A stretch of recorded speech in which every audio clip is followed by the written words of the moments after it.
provincial sector meeting, the Local Government Association in Wellington also. Move Potawa Basani Tule, thank you. Oh, Mr. Wari? Apology for Mr. Wari as well, okay. Well, it's been moved, Councillor Donaldson, seconded Mr. Stanton. All those in favour, please say aye. Against, carried. Live streaming is occurring, and one of the comments I've had from members of the public is that the microphones are too far away. So if you're speaking with your, for example, just look at Councillor Tapsell's, even though her microphone's down low towards her, it is too far away. So if she could bring it forward to the edge of her iPad, then people outside will clearly hear it, because that's the only problem people have with the live streaming is hearing you. So if you'd like to do that, would be wonderful. I don't need to mention mobile phones, it's a broken record. At 11 o'clock we'll have a break, 5-minute break, and then we'll break for lunch at 1 o'clock. So the apologies have been done. I'd like to ask for any declarations of interest as per the standing orders. Then any members who want to declare any pecuniary interests? There's none. Are there any items of urgent business not on the agenda which members want to put on the agenda? Councillor Kent. Thank you, Mr. Chairman. I'd just like to raise a matter of concern in this morning's paper. It's reported that there was a promotion of vaping in the library. I would like to ask, is this correct? And if so, I would like to request under section 7AB that the matter be referred to the SPNF for further discussion. Fair enough. We'll move that, if that could be brought up at the next SPNF meeting. Thank you, Councillor Kent. We'll do that. Is there any other items of? No, it's fine. I can do that as chairman. Direct that go to the SPNF. I don't need a motion, do I? No. Okay. Any other items of urgent business or business that's not on the agenda? Thank you. I'll now call for confirmation of the minutes on page 6.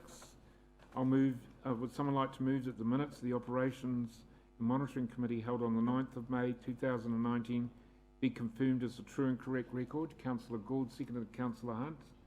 Are there any matters you want to raise, or any alterations members have noticed that it needs correcting?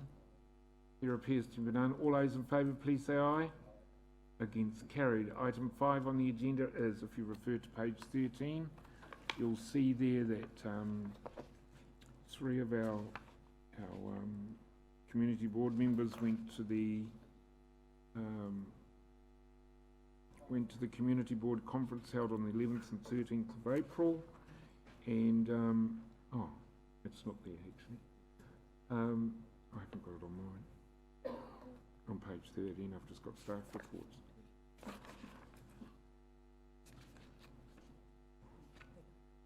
Okay. I'd like to invite Jim Stanton, who was one of the 3 who went to the New Zealand Community Board Conference, to give us an overview on the conference and anything that came up pertaining to our roles, and in particular with concern to Rotorua. Thank you, Jim. Yeah, thanks, Mr. Chair.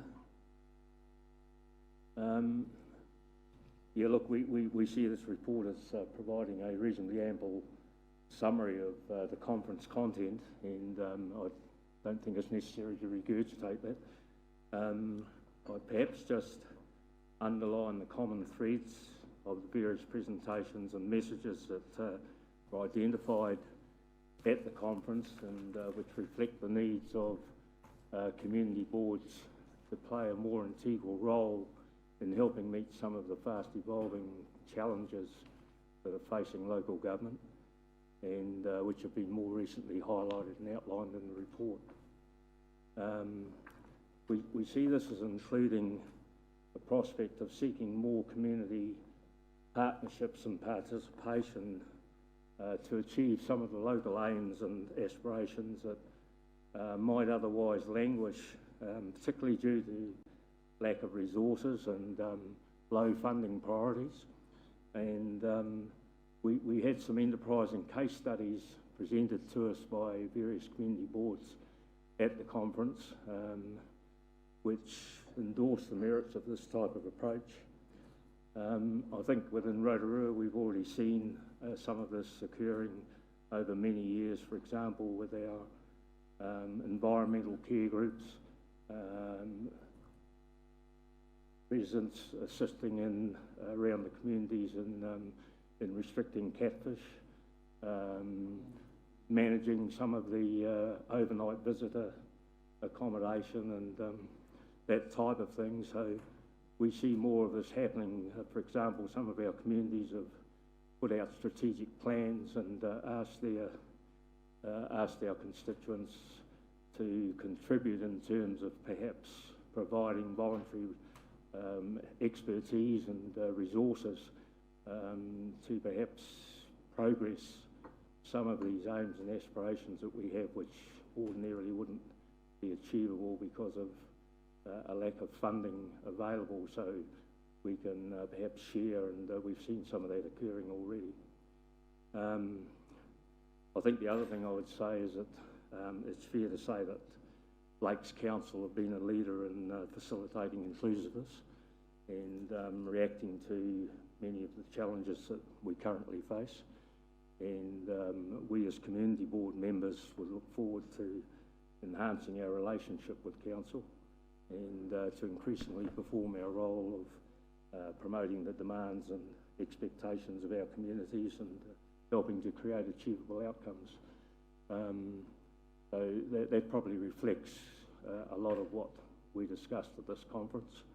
And it's also great, of course, that we had Councillor Tapsell at the conference, who is one of the leading lights in the executive committee, and she may have some other comment that she wishes to make on that. But other than that, I think the report reflects pretty well what the main points of interest were at the conference to us. And, if we can answer any questions, we will do so. Okay. Councillor Tapsell, do you have any comment you wish to make?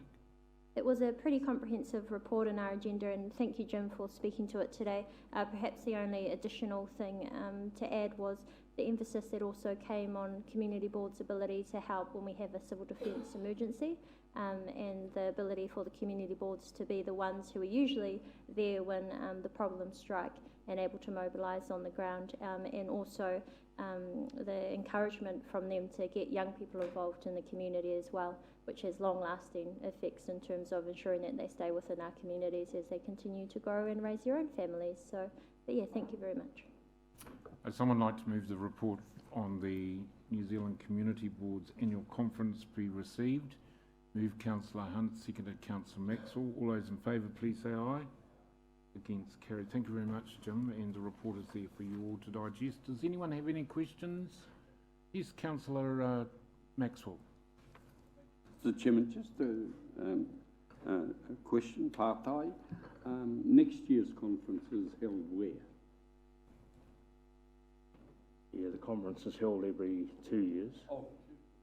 We're looking to vary that, but that's under debate at the moment.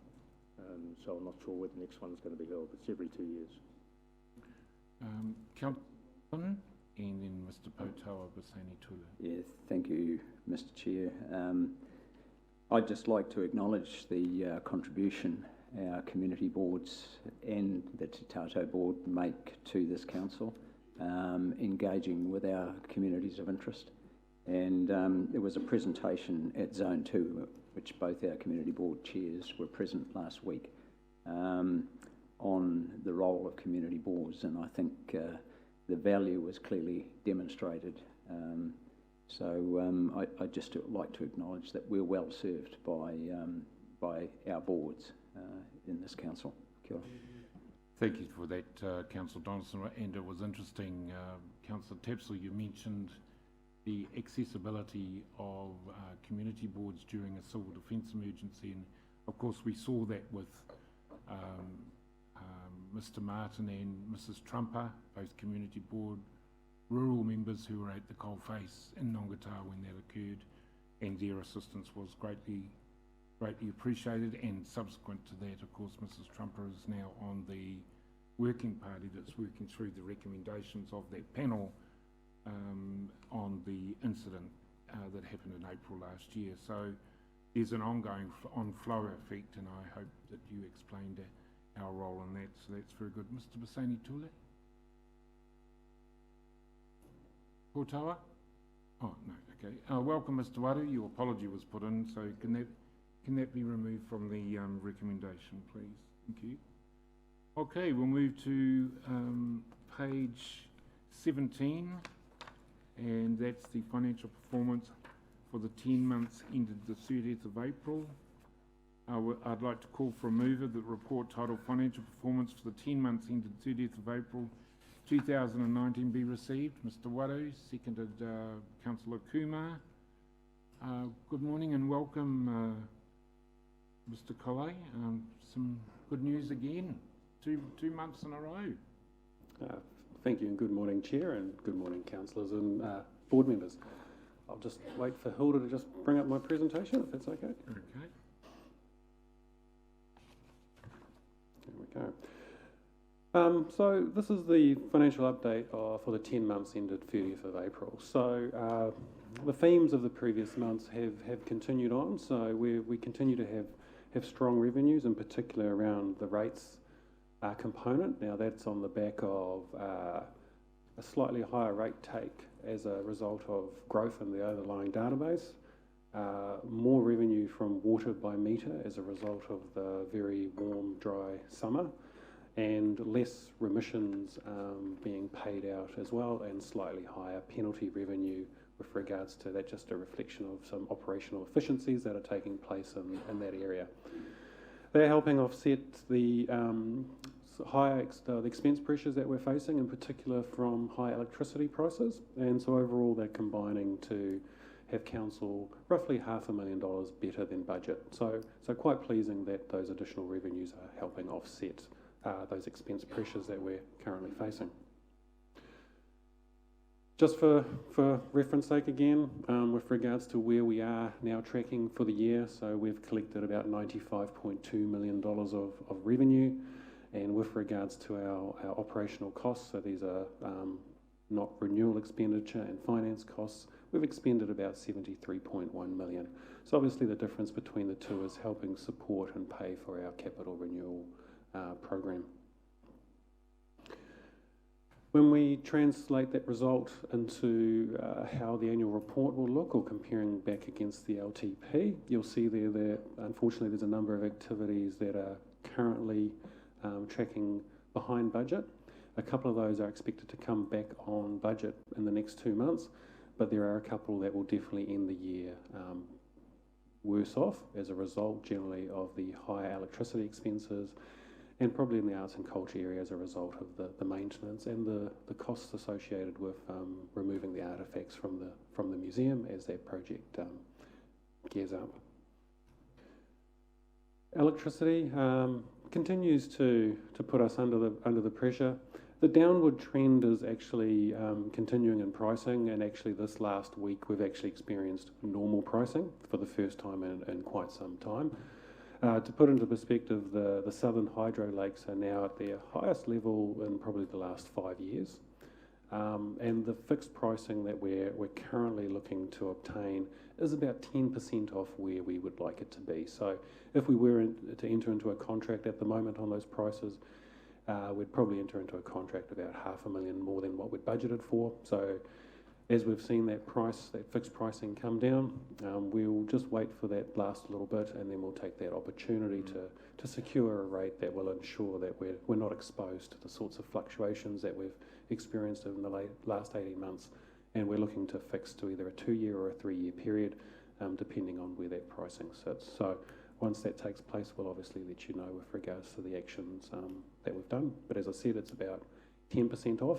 To put that 10% into perspective, it's about 7 cents off per kilowatt that we're looking to a drop in price.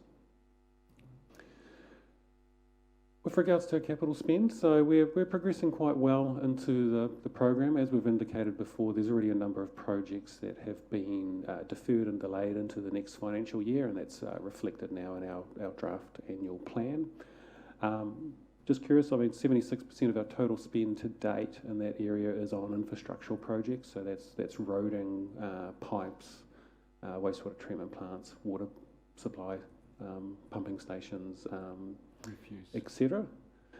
With the balance of it, the balance of the leftover spend being roughly split 50-50 between open spaces, so that's renewal of sports fields and boat ramps and toilet blocks, and community leadership is a reflection of a couple of the projects with regards to the work to date on the museum and Shimpack, as well as our One Council or our ERP replacement project that we currently have in place, which we'll do an update on later in this as well. So to achieve our current forecast of about 60.5 million by the end of the year, so that's about 17 million less than that was budgeted. You can see that there's a number of projects that will contribute to that, so that's about the top 10. Rotorua is obviously progressing very well, and a number of those other initiatives, particularly around the stormwater, transport and water supply and the Rotorua forest, are all currently under contract as well, and they're either currently in play or will be about to be commenced. So therefore we are anticipating about a $60.5 million spend at the end of the year. So I guess when you combine it all together, the operating result for the end of the year, while it continues to be under pressure, we are working hard to offset it, and we expect that to continue on over the next 2 months, in particular the next month, and with a goal of being on budget. The capital spend will be approximately 17 million less, with a vast majority of that deferment already reflected in our draft annual plan for next year.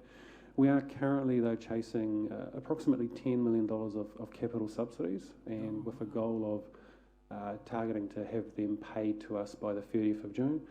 Half of that will come from the Regional Council. They've got a council meeting, I think, on the 26th or 27th of June with regards to the subsidy towards Rotorua, where hopefully that will get approved and paid. And the other half is tied to the lakefront and the Rotorua forest, and currently in discussions with MB around the timing of that payment as well. So obviously the risk to our end of year borrowing position is that the timing around those two particular payments could have a material impact on where we expect to be. But at the moment, assuming those cash flows come in, we plan to borrow roughly 10 million less than what we thought we would do in our current annual plan. So with that, any questions? Yes. Councillor Kent. Thank you, Mr. Chairman. Through you. Thank you for your report, Thomas. It's very pleasing to see that you're tracking well compared with the budget, and this is now, I think, the third month in a row that I have to congratulate you. Hopefully it will continue right through to year end.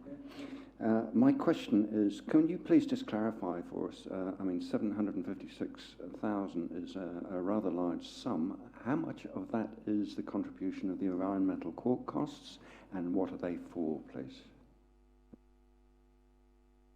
Unfortunately, Councillor, I don't have the precise split as to what that would be. I would be guessing. It would be wrong of me to guess on that.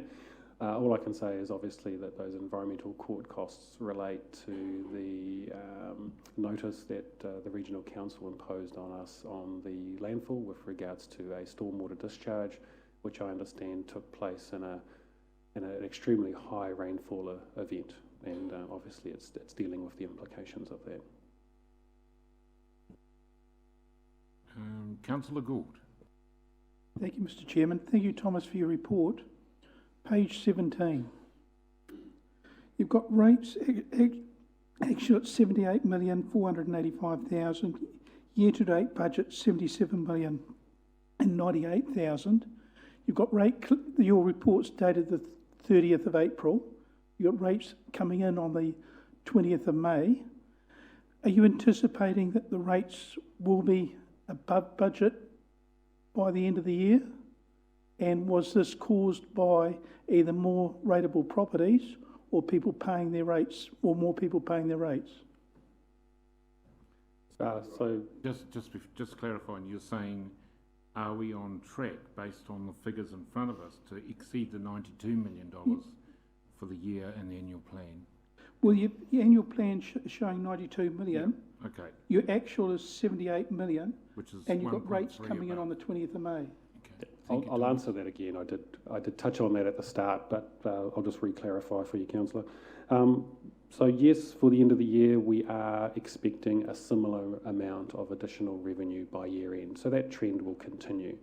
Of that current 1.387 million of additional revenue, a portion of it is additional rates as a result of growth in the underlying rates database between when we modelled our rates and when we struck our rates, and that's approximately, I think, 400 odd thousand.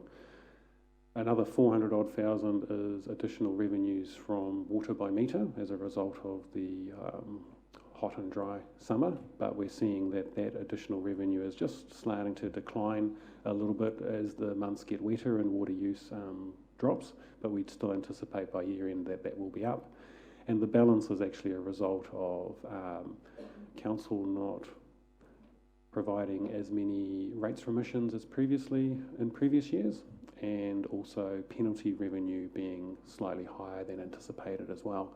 And that's just a result of some operational efficiencies that we've implemented into that part of our organisation that deals with that part of our revenue stream. Thank you. Second question.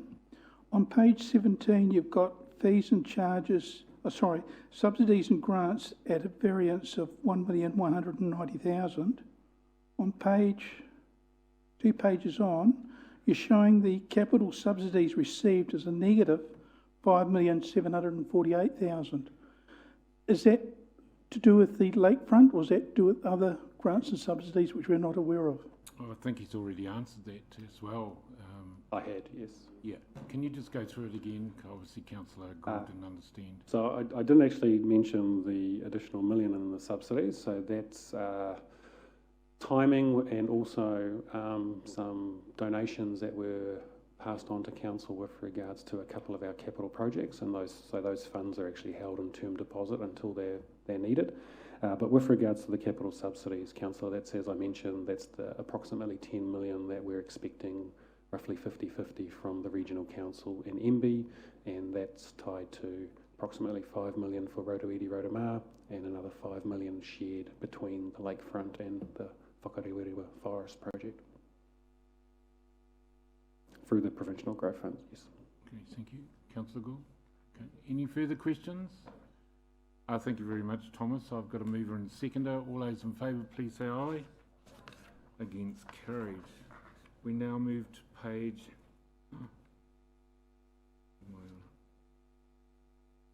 20, which is the start of the operational reports for March to May 2019. And first up, we have Henry from the strategy group. No? Operations group, sorry. Okay, sorry. Yes.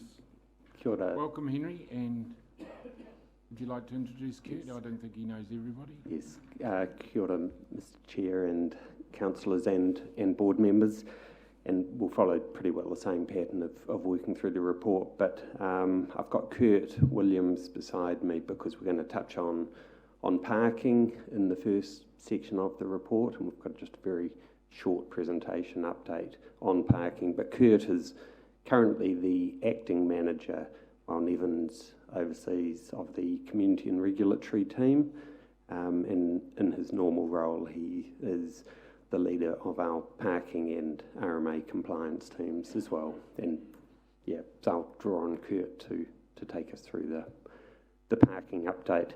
So the only other thing really on the first page, I was just going to touch on, and again, I'm probably doing it every month, is where we've got a graph. What we're really trying to do is just give you a little bit of a reminder as councillors and board members of the range of activities that are going on, often unseen in the organisation. And this is I wouldn't call them quirky complaints, but these are the complaints which are often invisible to you, and they're around things like abandoned vehicles, rubbish and litter, geothermal, animals which aren't wandering dogs, and other such things like that. So again, all picked up by Nevin and Kurt's team.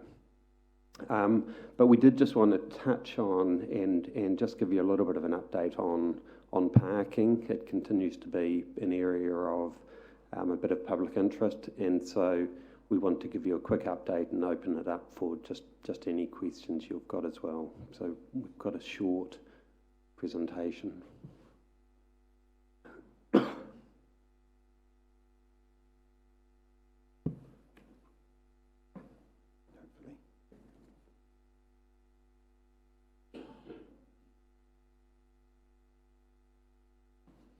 Okay, so it looks like we don't have a presentation, but we've got one in front of us, so I'll get Kurt to... As they say on the One Network News, we haven't got the story at the moment. We'll come back to it when it's ready.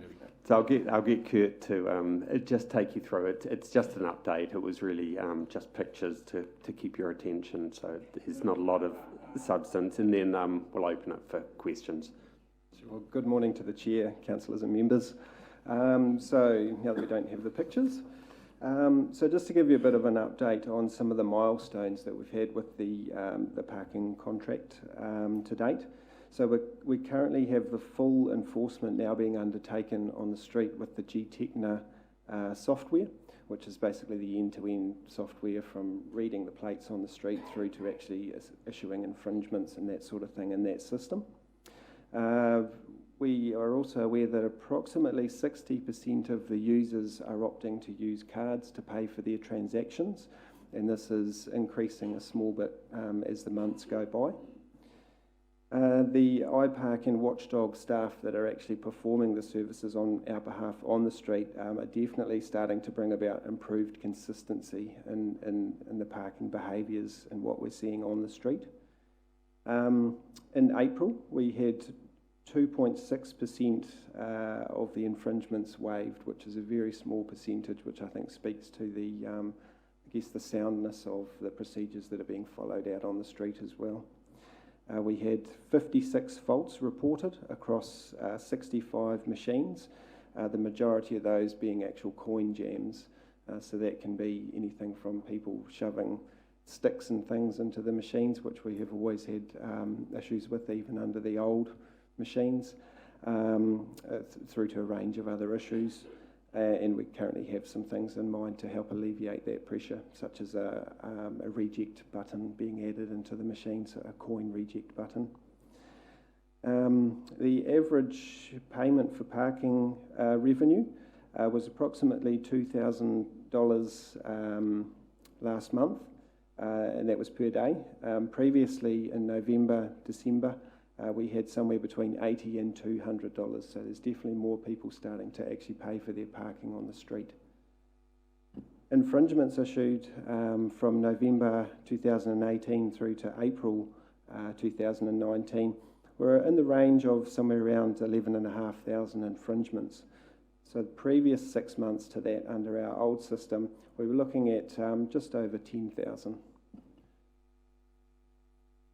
So I guess that moves on to what's in progress at the moment. So you've probably seen the scan car driving around the street. It's currently still in the testing and training phase at the moment, but it is definitely progressing well. Some of the next steps that we're looking into, which will see some more added benefits for those that want to take them up, and some more options, will be finalising the smartphone app, which we touched on the last time we came before you. And that will again provide an additional payment option for people. We're also looking at, to help with the ease of use, putting out a quite sort of simplified map of the parking areas so that people can get a bit of an idea when they're heading into town of where they should be targeting based on the type of shopping that they're intending to do. And some further guidance linked into that around using the zones, so that on the signs around town you will have seen them either mentioning blue or green zones in those paid parking areas. Also currently in play at the moment is an upgrade of the technology in the Pukewarewa Street car park building, so that'll be moving away from the old system, which is getting old and tired and cost us money in repairs, etc., through to the same technology that's used in the cars, number plate reading or license plate reading technology as well. So similar to what a lot of other towns already have out there in their car parking buildings. We're also looking at increasing at options for increasing parking capacity on both the west and east sides of the city, and that's in response to some of the feedback that we've had, in particular for CBD workers, and the need for us to have adequate provisions around that. And also in that bunch of things, rounding up, is also looking at just giving a bit more information about we call it the 10-minute rule. It's always been there. It's basically a grace period when you're pulling into the paid parking areas, where that first 10 minutes allows you to basically get ready to pay at the meters, etc., and not be pinged with a ticket the moment that you pull into that space because you haven't physically paid at the machine. So it's just something that I think has come up in conversations that we just want to get back out there, that it's always been there, it is still there. And that is basically it from me. So if there's any questions. Yes, we have some questions. Councillor Bentley. Thank you, Mr. Chair. Kurt, thank you for your verbal presentation. Sorry I missed the pictures. Just asking with regard to two developments that are going on, one in Pukaki Street and one in Rotorua Street, where a considerable number of parks are being taken away, if you like. Does council receive any sort of compensation from the developers that have, in the case of Pukaki, closed half the road, and in the case of Rotorua Street, which is going to be a very, very long reduction in metered parking there? Yeah, I don't know the exact answer to that, other than to say that there certainly has been discussions about what was required to facilitate those works, but I'm not aware of the exact details of that, sorry. We certainly can find out, though. Thank you, Mr. Chair. I'd appreciate finding out. Sure. I think maybe Henry, an email out to all elected representatives regarding that, because we're all getting comments from court staff and library users and all sorts saying how long are they going to take all those parks up. So there's about 12 parks where they can't use them. So I think Councillor Bentley raises a very valid point, particularly that one. I'm not sure about the Pukaki Street. I haven't had any comment about that, but obviously he has. So an email out to all elected representatives on what the situation is, and particularly I'm quite interested in what Councillor Bentley raised in terms of, do they buy the spaces while that development's on, because we're losing revenue from that. Councillor Donaldson, question? Oh, sorry, Councillor Gould. Mr. Chair, thank you, Kurt, for your report today. The 15-minute car spaces in the CBD, have they been reduced in numbers or increased because of the new parking scheme? The 15 minutes are roughly the same as they were. What we have done is tried to realign I guess the positioning of some of them, following the previous map that we showed, which was kind of that onion ring example, where we had the free parking down to Tanikai Street and the Ribs, and then going all the way out with the P15. The P15 sort of in the edge of that, and then going all the way out to the free parking on the very fringes of the CBD. So yeah, there hasn't been a drastic change in that. We've certainly received some feedback from some parties around the usability of those, and we're remaining open to looking at that. But I think one of the things with changing any system is just giving it time to bed down and see what the actual issues are over time, and giving people the opportunity to, I guess, change some of their habits as well. So we're open to any suggestions. Councillor Gould? With the street alignment outside Rotorua Central, and you've got 22 or 23 car spaces there, when's that project going to be started? Because at the moment you're noticing there's more empty car spaces along that street because the cars are not being parked by the workers. I'll have to pull you up there, Councillor Gould. That's more a question for Stavros Michael on the roading side of things. But unless you have a comment to make about that, I thought it was Stavros's area of concern. Yep, okay. Any further questions around the table? Yes, Mr. Patawa, welcome. Kia ora, Mr. Chair. Kia ora tātou. Kia ora korua. Parking is my favourite subject at the moment. On Hinemore Street in particular, I've seen lots of issues around elderly people and the confusion with the car parks. The touchscreen often goes out. And when I heard you say 11,000 infringement notices, that's the one I think that's why it's a popular issue for me. Every single hour, someone's having a complaint. I came across 2 kaumatua wrestling with the parking machine. It was awesome. I know you were saying open for suggestions and it takes a bit of time to embed it in, but yeah, just there's so many complaints. And they spot me and just come over and complain to me, complain to the parking warders, and it's the atypical one. It's the 70-year-old nanny who got caught out by that damn machine, and she's sitting there banging it. I'm in IT, so I hit my computer every now and again, so it's technical malfunction, but it's happening too often. And too many of our residents are coming in, maybe finding other councillors, but is there a way we can, I see you've got some things to address, but there's just too many complaints. Kia ora, and through you, Mr. Chair, and probably, I'll amble through a little bit of a response, because I think the first comment you made was 11,000 tickets or 11,000 infringements seem a lot. I guess the point we were trying to make as much as anything was we were trying to compare the 6 months of the new system with the 6 months of the previous system, and in fact the numbers are pretty similar. But what we are getting now through our monthly reports is much better baseline information, which we'll be able to track what's actually happening. But the initial indication sort of over that first 6 months, and admittedly it wasn't always consistently enforced during that period, was very similar to the previous 6 months before that.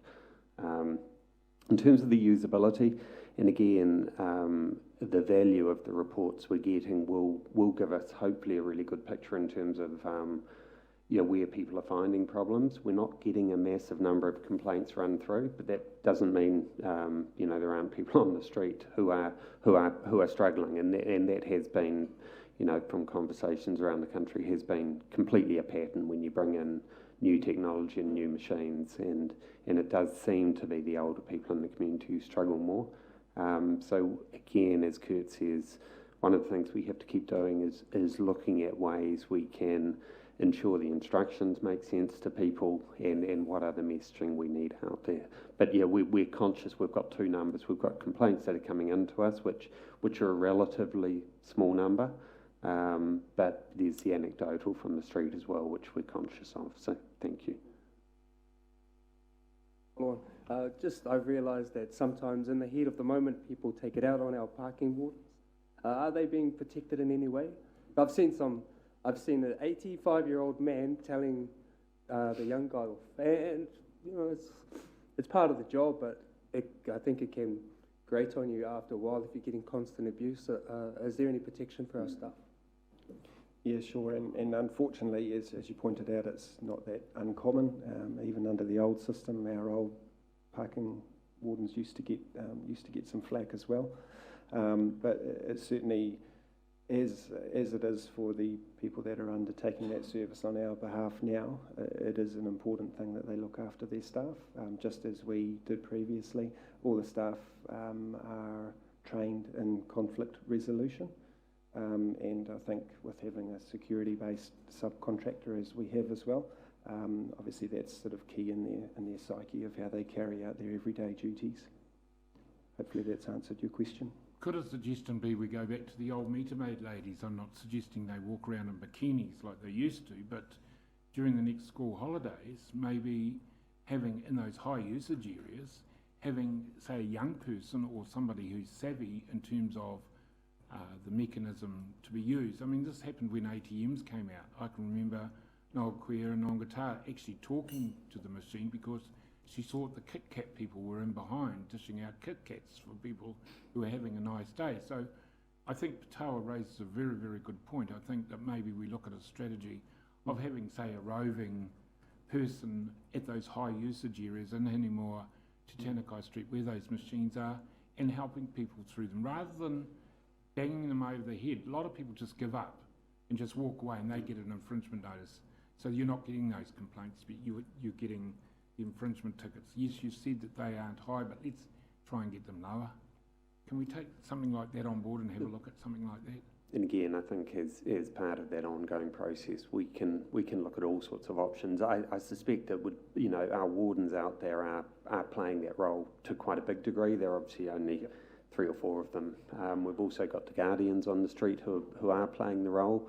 And look, I would hope actually any council staff member who sees someone struggling would help as well, as I'd hope any other person on the street who knows how they work would help. So I don't think the answer sits easily with us sending someone round in the hope they'll catch it. But it's got to be, we've actually got to make a concerted effort to help each other, I think. And council staff probably have a little special obligation in that respect.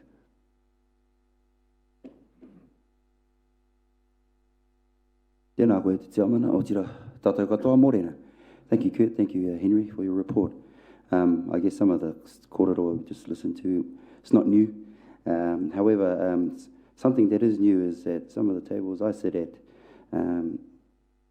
we're discussing the impacts that this new system is having on our free parking. In the particular Central Mall, Trade Central, we've seen a huge I suppose, swing of people coming to park over. I'm just wondering if you're aware of that. Through you, Mr. Chair, and yes, we are, and probably the other area and Kurt sort of touched on it in general terms. The other areas we're seeing a bit of pressure is probably within government gardens and on the lakefront, where all-day office workers are feeling forced, I think, to move into spaces which really aren't there for all-day parking. They're there for visitors. And that's part of the thinking we're doing in terms of options for increasing capacity.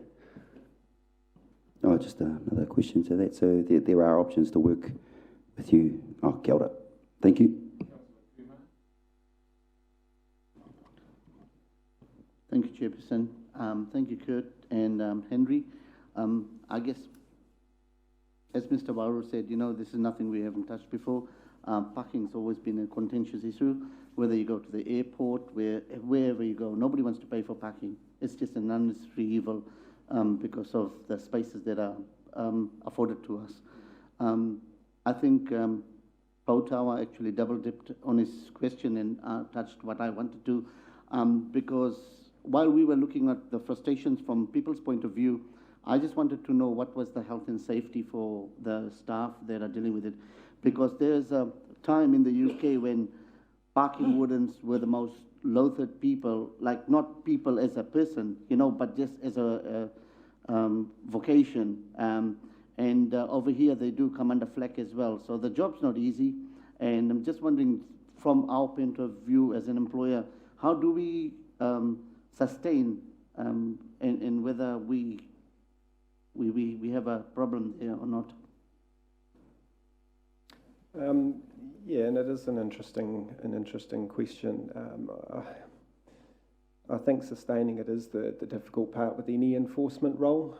But as we touched on earlier, that had always been a prime focus for us was the safety of our staff. And I think in the new regime, we always had high expectations around our staff safety for them personally and in us making the gear and our safety gear and communications available to them. In the new regime, that has just filtered through those same expectations to the people that are carrying out that service on our behalf. So it's basically the same thing, different people. Thank you. Thanks through Chair. Thanks for your report, Kurt. I just wondered, do we still have the demonstration model downstairs in the council building? So that is available. And has that had a turnout at the library, Te Aka Māori? Because that might be a good idea to actually have it in the public again and to remind people and do a bit of push about learn your rego number because that's the big thing for a lot of people. And some people think, well, doesn't everybody know? But actually, no, they don't. and they haven't needed to in the past. And also, so Lunia Regio, and that if you put in $3, you can move your car around. So that's another thing. You only need, it's not location specific. And I think if we did a bit more of that and had that demo model so that people can stand there when they're not flustered, they're not in the rain, and they have an opportunity with the library staff to assist them in actually putting in their registration. Because once you've done it a few times, and I've heard from people that hated it and now love it, because once they've got it, it's like anything electronic that's new, then they turn from from finding it really difficult to use to finding it way easier.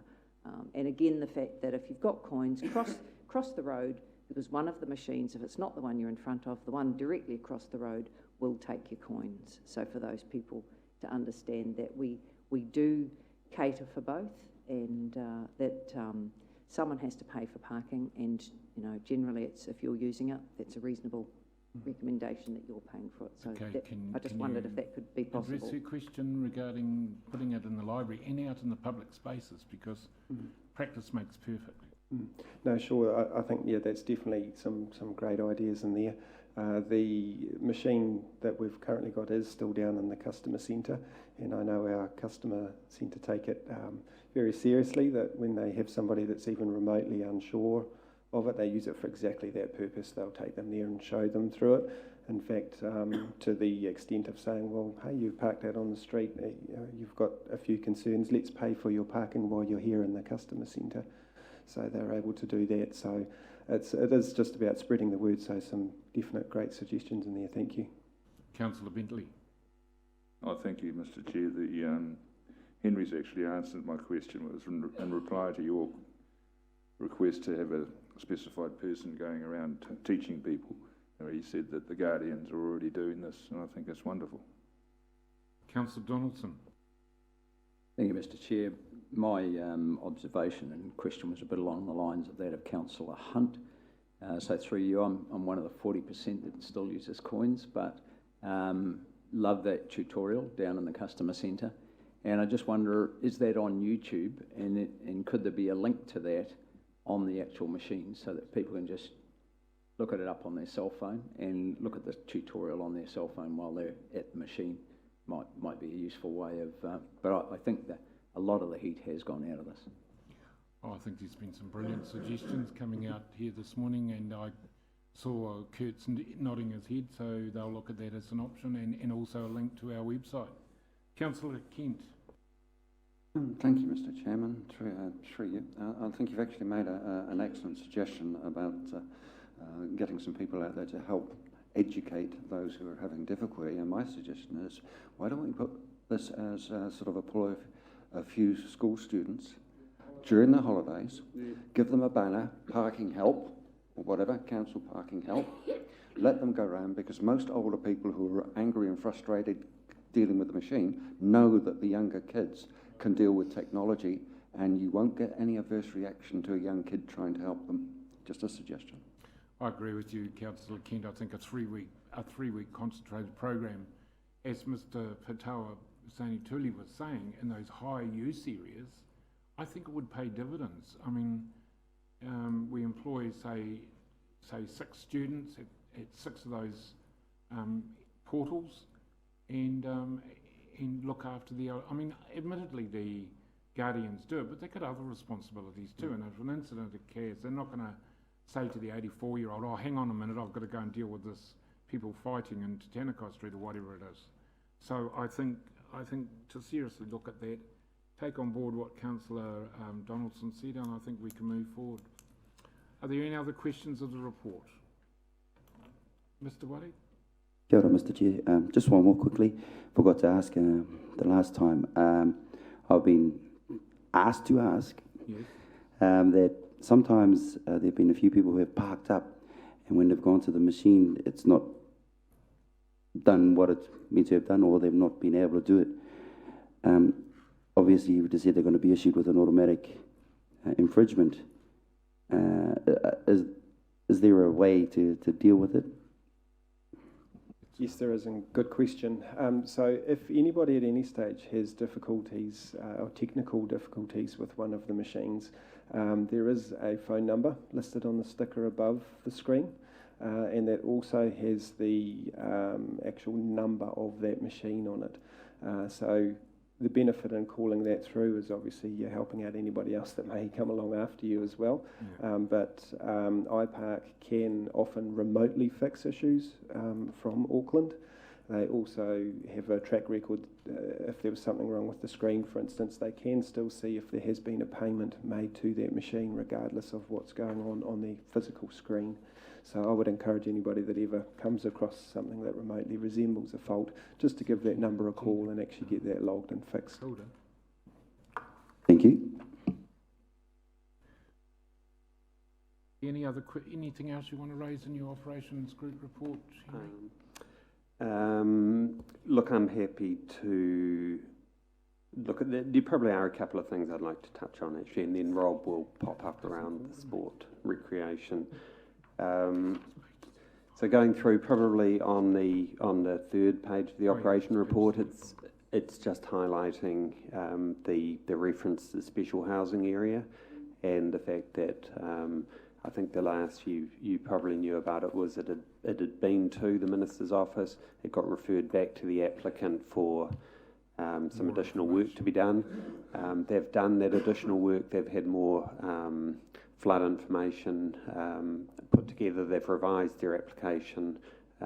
They've worked with their experts and with the regional council, and now it's back with the Government Minister's office. Yeah. I noticed in the application that in view of what happened in April last year, that they've reduced the number of lots to cater for. Obviously, there were some issues in terms of ground stability and where they could build these houses, etc. So, is that the case that that's what the feedback was? Look, essentially, that was fundamentally the reason it was referred back to the applicant by the Minister's office, because they want more reassurance on that. Excellent. Okay. Thank you, Henry. Thank you.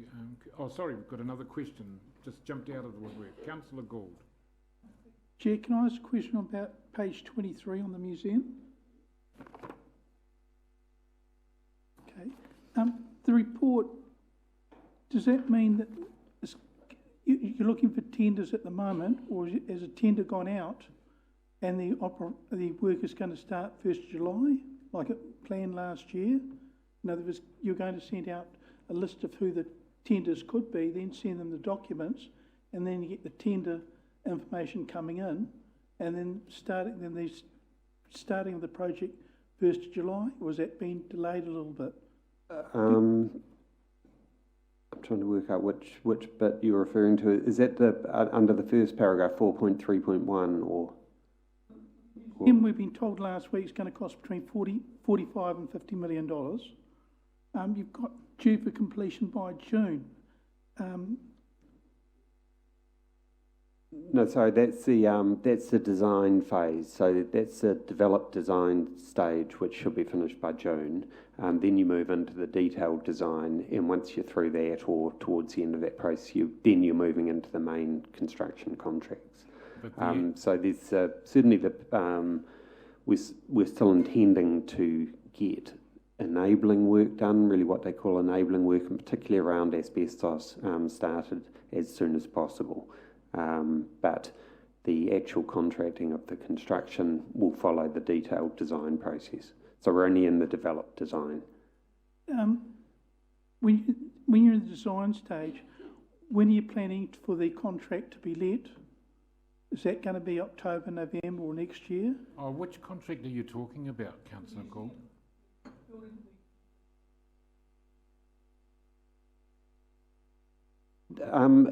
October, November would be round about the time we'd expect, November, December. So the process that's got to be gone through still is the detailed design process, which will be another sort of 3 months, and then we'll be looking at contracting. See, we were told at the last round of meetings that we came across the asbestos, which we didn't really expect, and that would take until a couple of months to get that removed. And in the report it's quite clearly states the work to remove the asbestos is planned for July, and the head of the project told us that the cranes would go in on July, but obviously this has put that back, in the interim, you're doing the final design concepts and all the other things that you've found out since you've gone in and opened that building up to work out what has to be done. So, well, thank you for that. Any other questions? There appears to be none. Thank you very much, Kurt and Henry. You come to the meeting anytime, Kurt, with that sort of information. That was probably one of the most enlightening discussions we've had. We usually got it on dogs, but now we're getting it on parking. So that's really good. So Gina, if you'd like to join us. Gina Mohi on page 35. Rangi, sorry, Gina Rangi. Gina Rangi regarding the Manahau to Māori report.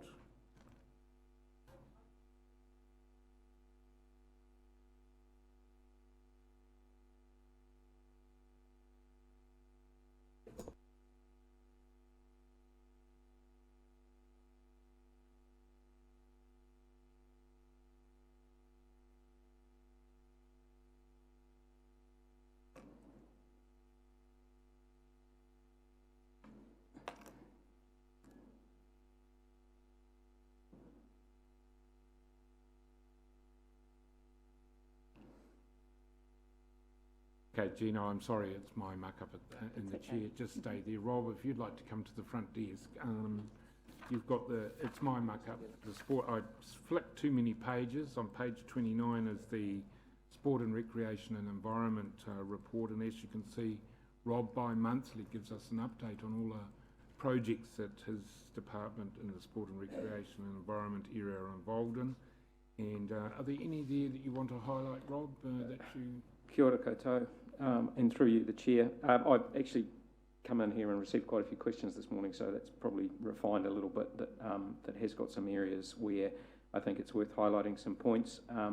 On page 30, towards the bottom half of the capital monitoring project, there's just some points there around the work that we are doing with the public toilets. We've had a fairly clear message in the past that we need to improve the services that we're offering with the public toilets. So there has been some quite significant work going on at Rotorua Point, at Waipa, and also at the Lakeside Reserves, which is covered more over in the lakeside infrastructure. But there's been certainly an increase in the amount of capital investment and refurbishment in those areas, so that's something that the community has been looking for a while.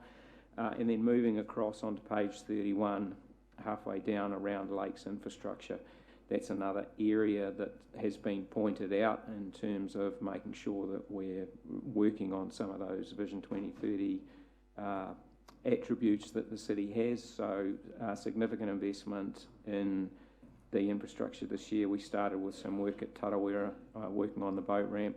We're now doing a very significant project at Okaraka, which is involving not only the boat ramp but the toilets out there, which has been PGF fund, Tourism Investment Structure Fund assisted as well.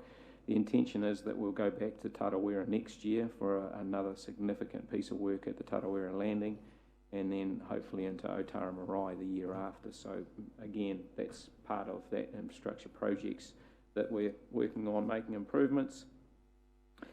And then finally, the last one is with reference to page 34 around the major sport and recreation events. We are just winding to the end of our summer event season.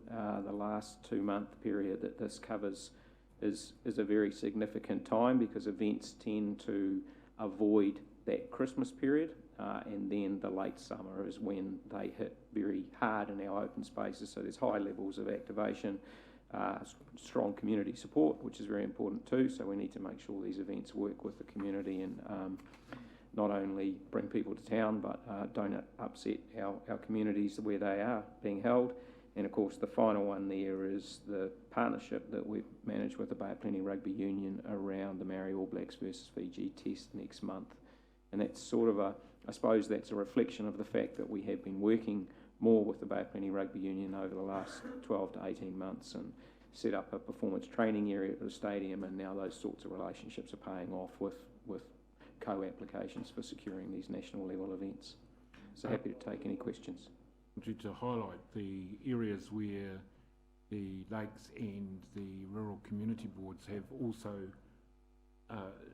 shown initiative in supporting with some of their funding into some of these areas in their rohi in terms of the lakes area and the rural areas.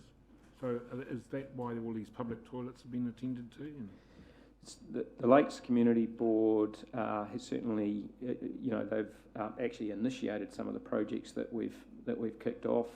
One is the Oau Channel Delta car parking area. If anyone's driven out towards Oakeri Falls, they would have seen the improvements that have been made there. We're also working on some toilet blocks in terms of design for a consistent process, with the first one hopefully off the ranks down at Rotorua at Marahi Spit. And with the rural community, we've been working on some improvements in the rural reserves. We're also working on the CCTV that's going in to provide increased level of security and deterrent in some of those rural areas. So again, the contributions from those boards have been very important in terms of what we've been able to achieve in those areas.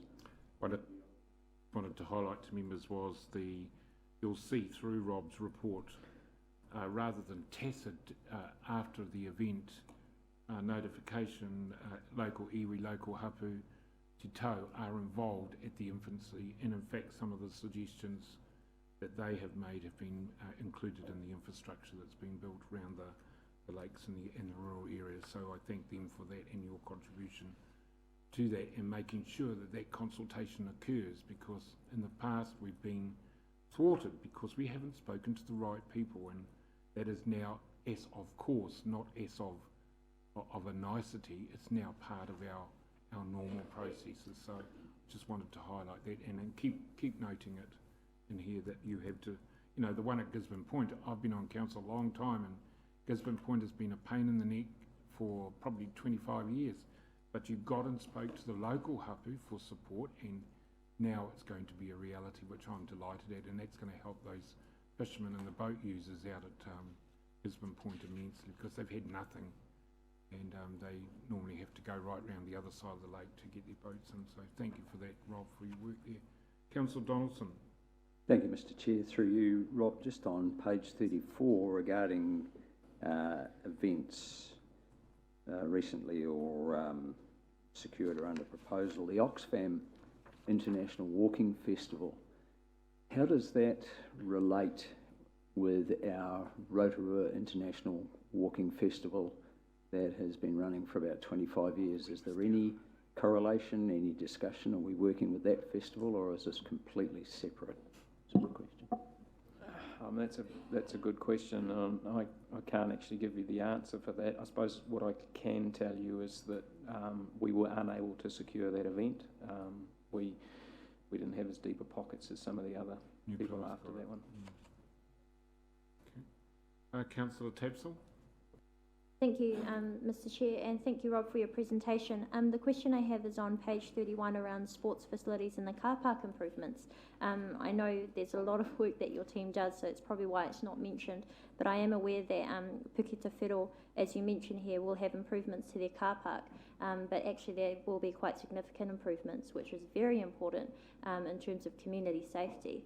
So as you're aware, Puketa Whiro Park is very highly used, and the current car parking facilities are inadequate, particularly if we have one of the many large rugby league events there, and even for access to the youth space that's there as well.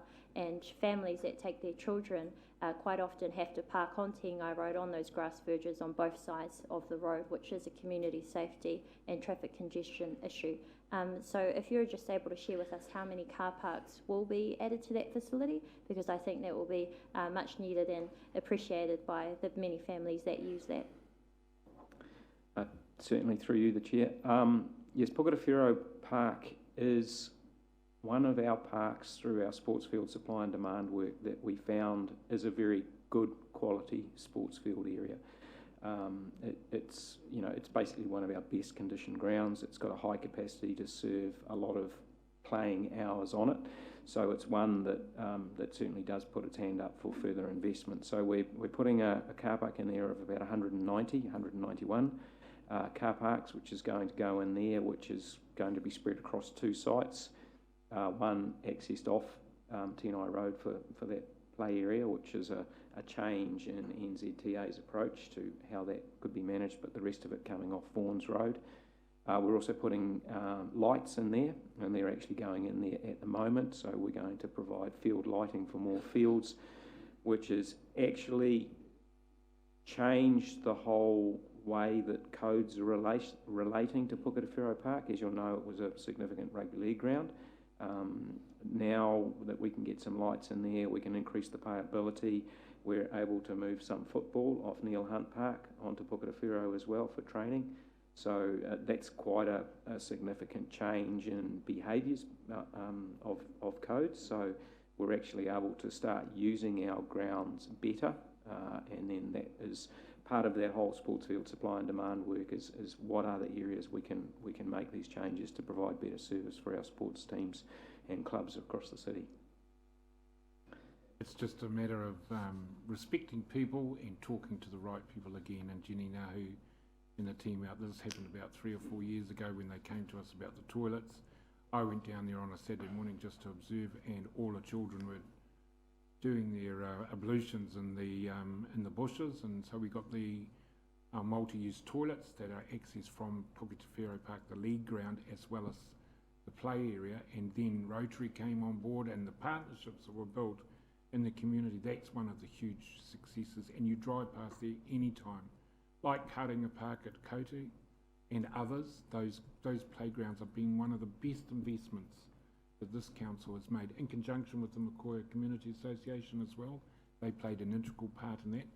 But Rob just briefed over the playgrounds at Neil Hunt Park are they can't cope with the usage that they're getting, and Rob instigated a discussion with soccer and Jenny Nahu from Rugby League, and we've put lights down. We're putting lights down. They're going in this week actually, and Rob's organised that now. Football, soccer we call it, now trains down there 2 or 3 nights a week. So it's better use of our facilities and a better understanding between the codes, which I applaud you for that, Rob. Thank you for that. Any other questions, Mr. Stanton? Yeah, thanks, Chair. Thanks for highlighting the contributions that the community boards have made towards some of these projects, getting them off the ground. And we're also very pleased, Rob, about the Gisborne Point boat ramp, because we've been proactively looking at progressing that for the last 6 years, and finally we're getting some traction. That's great. Can I just highlight a couple of areas which I think need some clarity? Firstly, on page 31, you talk about the Oho Channel boat ramp car park, and I think we should name that correctly as the Waipuna Delta boat ramp. It's actually not specifically associated with the Oho Channel. And I think on page 30, you're talking about Motatawa Point, which is actually in Okawa Bay, and that should be Motatara Point, I believe. Make those corrections accordingly. Yeah, although I will check that, but the Motatawa Point that we're talking about is the name for Sulphur Point.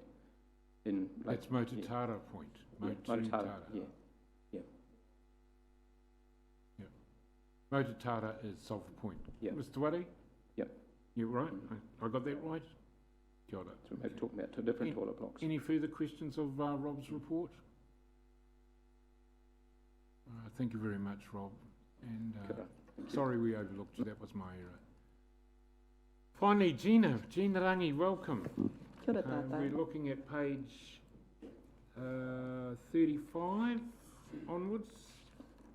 So kia ora tātou. My report is fairly brief, and that's because my team works closely with all of the teams across the whole of council. So our approach as an organisation is that we're here to support those teams, and the objective is that they should be, over time, getting the capability to engage effectively with Te Arawa themselves.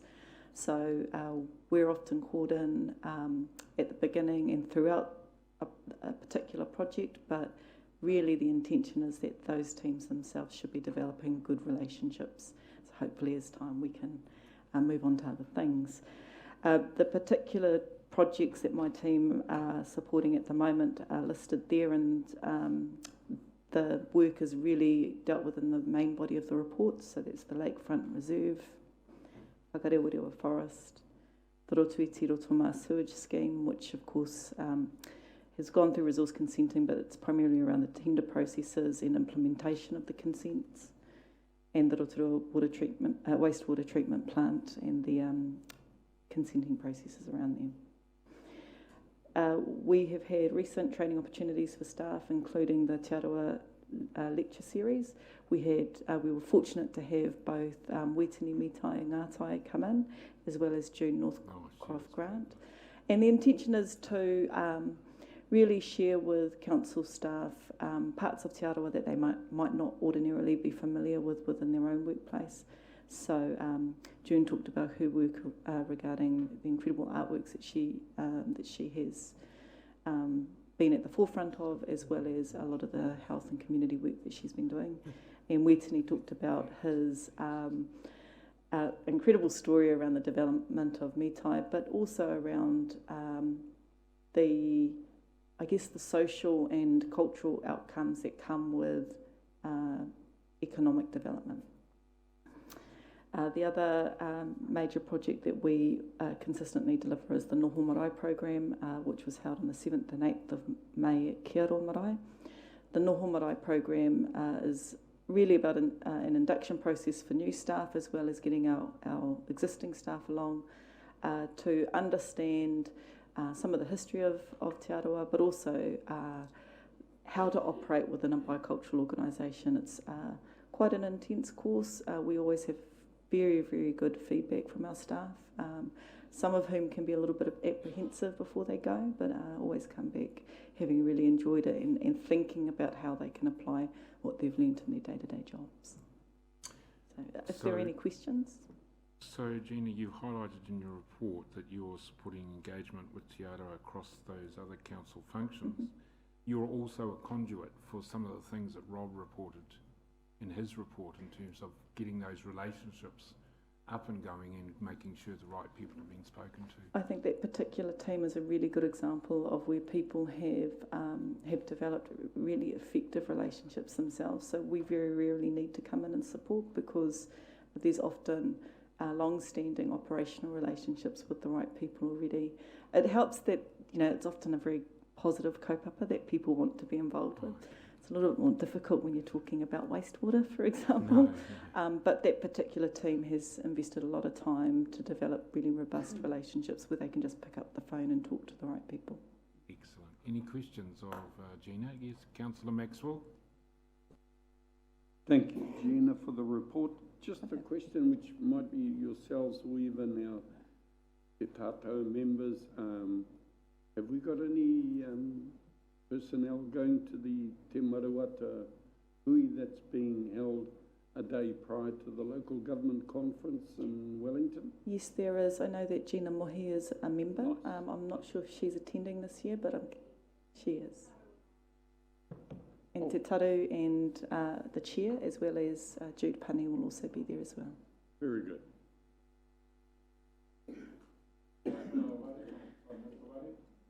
Kia ora, Mr. Chair. Tēnā koe.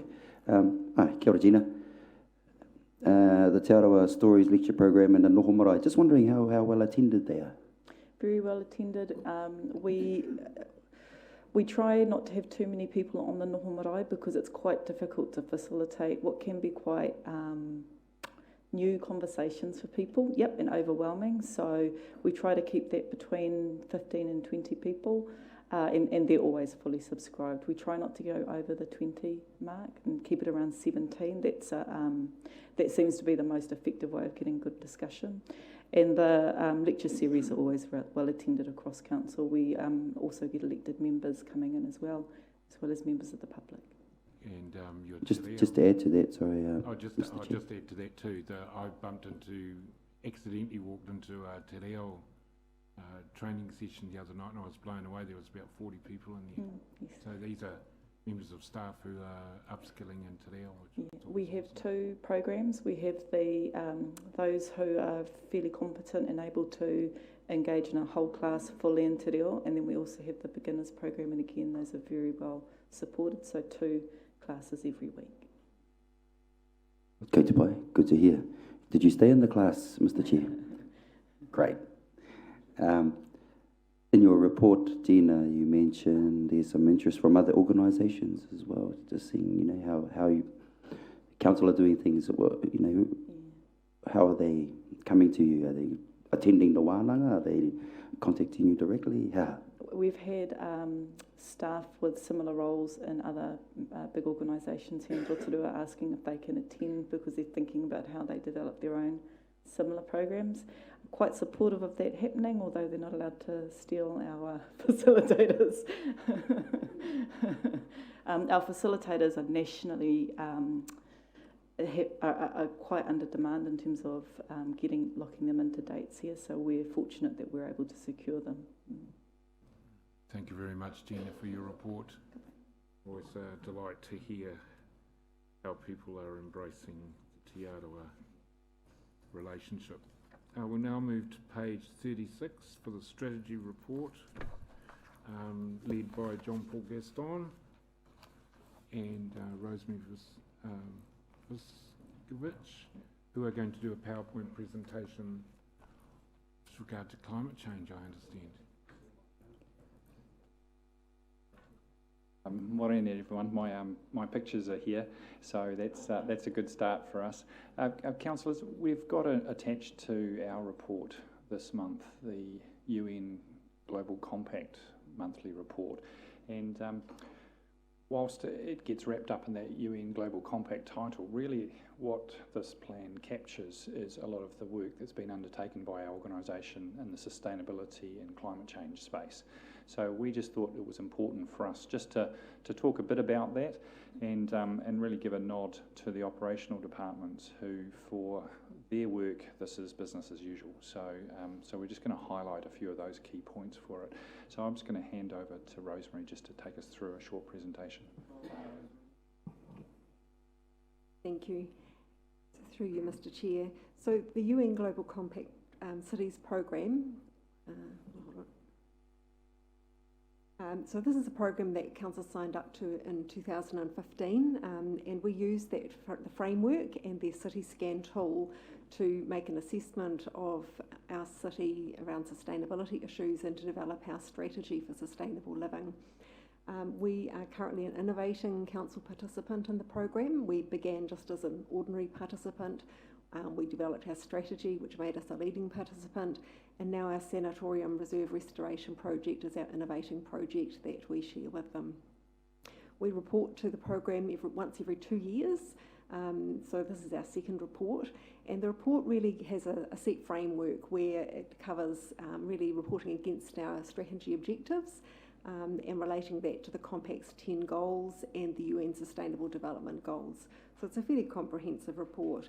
And I guess I actually really enjoyed doing the report because there was just so much across the organisation that contributes to sustainability.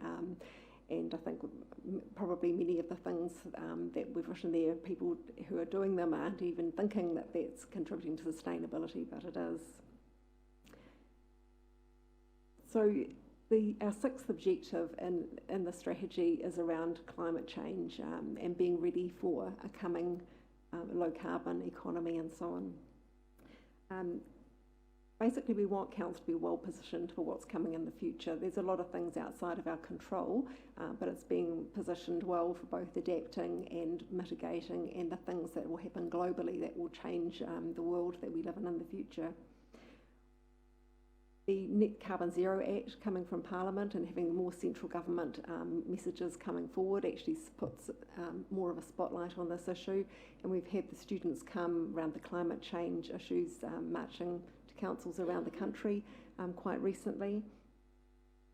The Rotorua Chamber of Commerce is leading a collective of chambers around the region, looking at how business actually provides leadership. So there's a number of things happening around the place at the moment.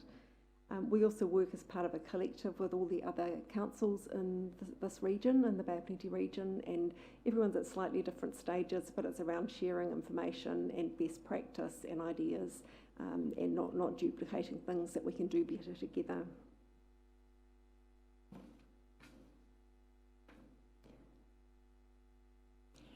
So this is just very much a snapshot of a whole range of things grouped under infrastructure, partnerships, projects. whole range of things which are sort of key things which are contributing to sustainable living objectives. So we're already doing things which prepare us for climate-rated weather events, be it both preparing for and responding to flooding and so on, designing stormwater systems that are looking at new modelling for rainfall and so on, reducing energy costs and increasing efficiency. So moving this building from natural gas to geothermal heating was a really great thing for our carbon footprint, which we will capture because we did the footprint before we did that. So that's really good.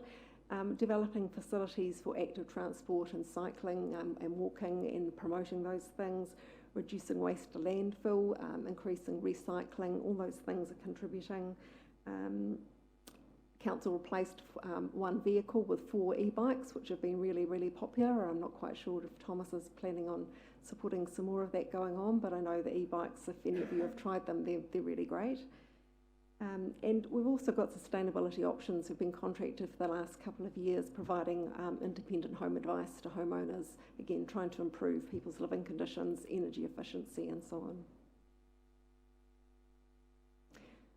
So the climate change work stream, just a bit of an update really about where we're up to. So as you know, we completed a carbon footprint as part of a regional project with Bay of Plenty Regional Council, so that looked at the whole community. We've done our corporate carbon footprint. We've committed to the Covenant of Mayors for Climate and Energy and are starting to report in accordance with that.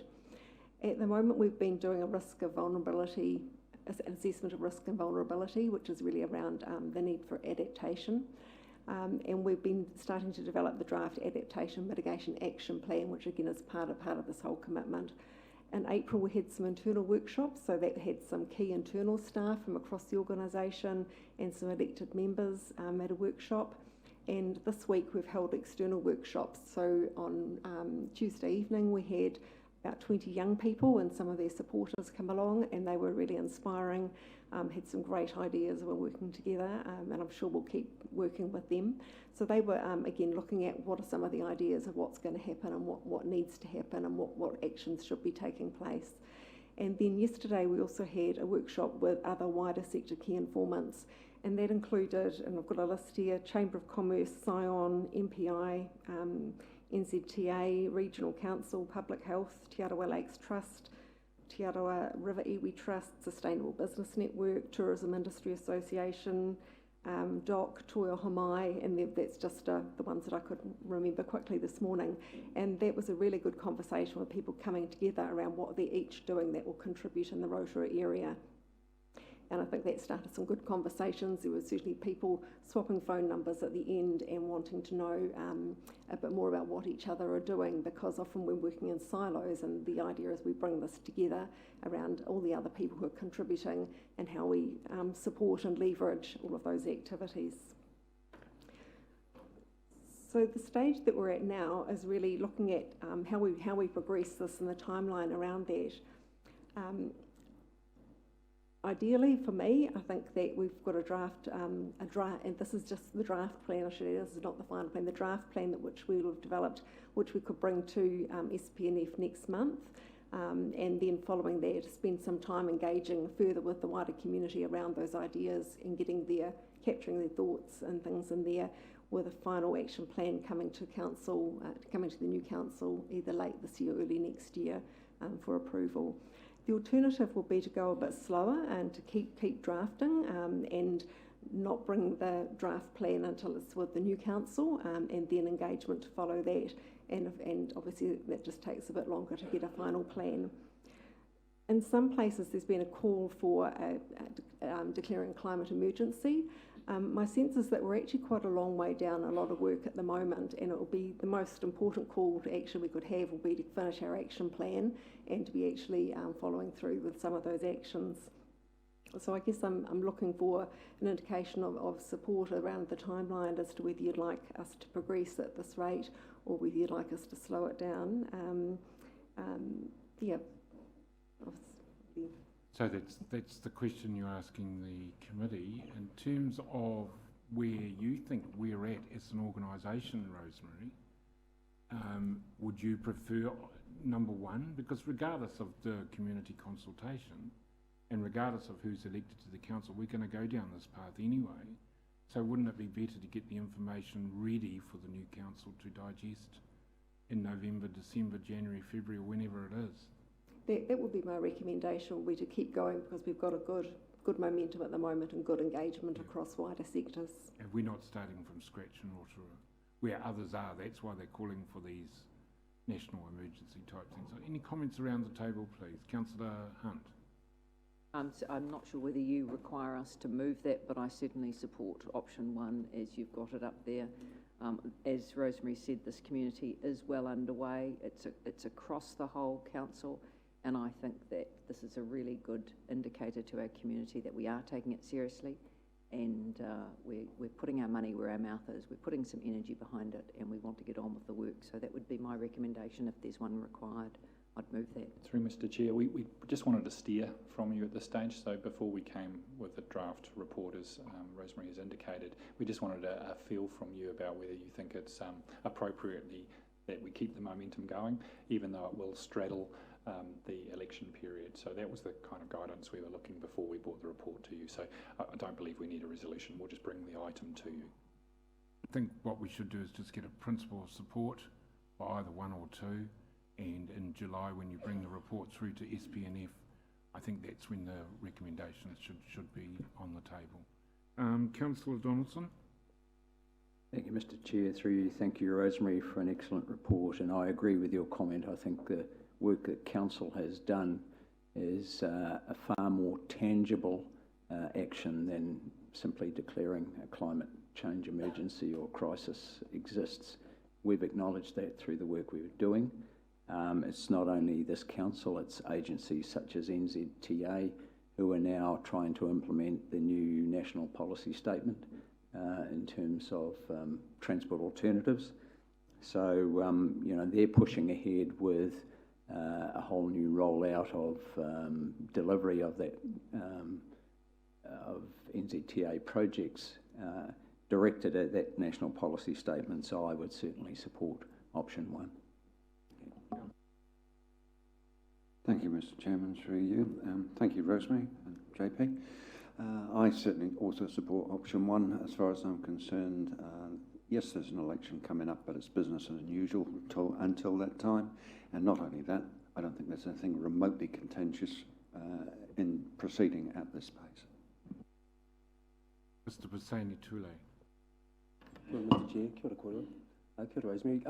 I'd like to also support option one, but also could we perhaps invite council to come and speak with Te Tata o Te Aroa? Yeah, because for us, this is bigger than Fortnite. Bigger than Guy Fawkes. Bigger than Fortnite, yeah, the game. Okay, I get it. All right, are there any other questions? Councillor Gould. Yeah, thank you for the report. JP, can council do option one with the election at the same time? Yes, they certainly can, Councillor, and it's more a case of saying, remember, we'd be asking you to adopt a draft document for public consultation. It would be returned with that community feedback after the election, so whatever form the new council is, would have a chance then to look at that community feedback and make a decision about our plan. Yeah.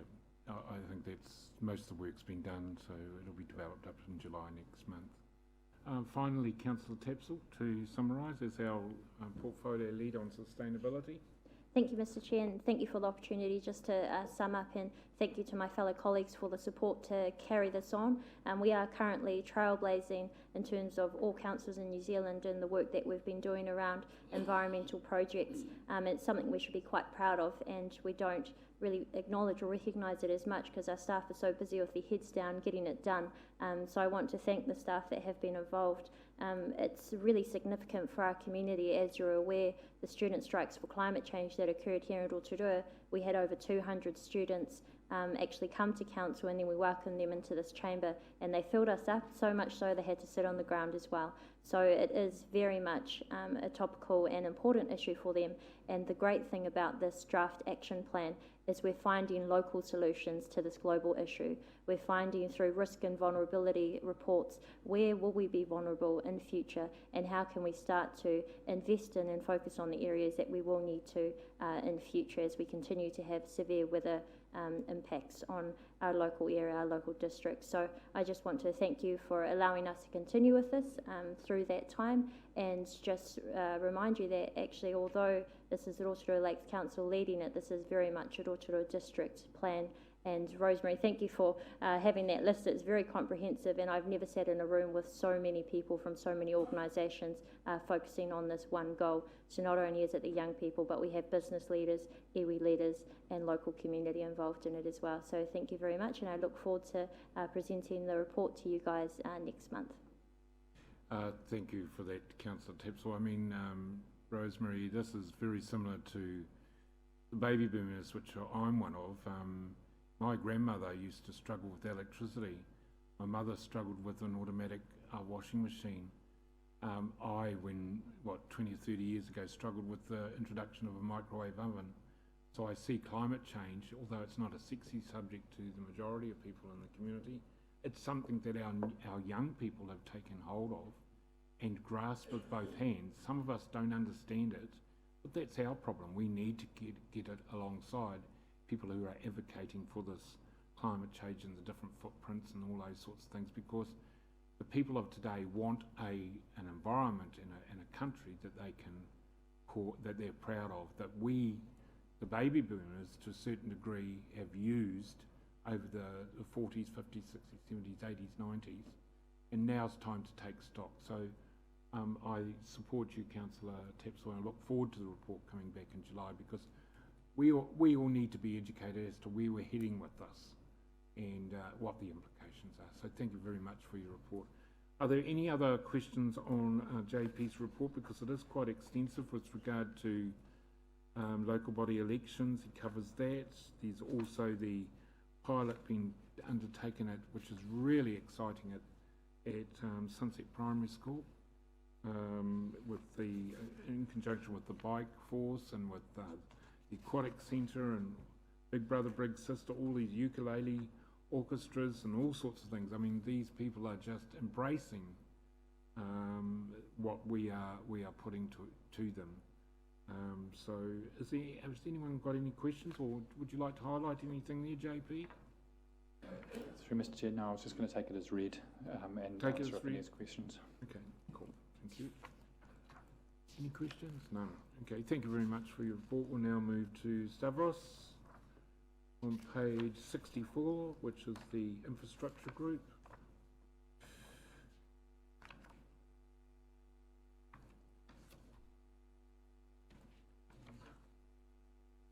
And you'll see there that Stavros has detailed all the projects that they're currently undertaking, so that members and the public can see exactly how many balls this man has got up in the air, how many projects he's trying to get across the line, and the reasons why some things, as we got in Mr. Collet's report, have to be deferred till the next financial year, simply because capacity isn't there, or there's an issue with contractors or things like that. So Stavros, is there anything in your report you would like to highlight? Thank you, Mr. Chair. Morning to everyone. Mr. Chair, I will take my report as read and prepare to respond to any questions. There are a couple of areas I would like to highlight, and we've got a power presentation with some of them. If I could go through it very quickly.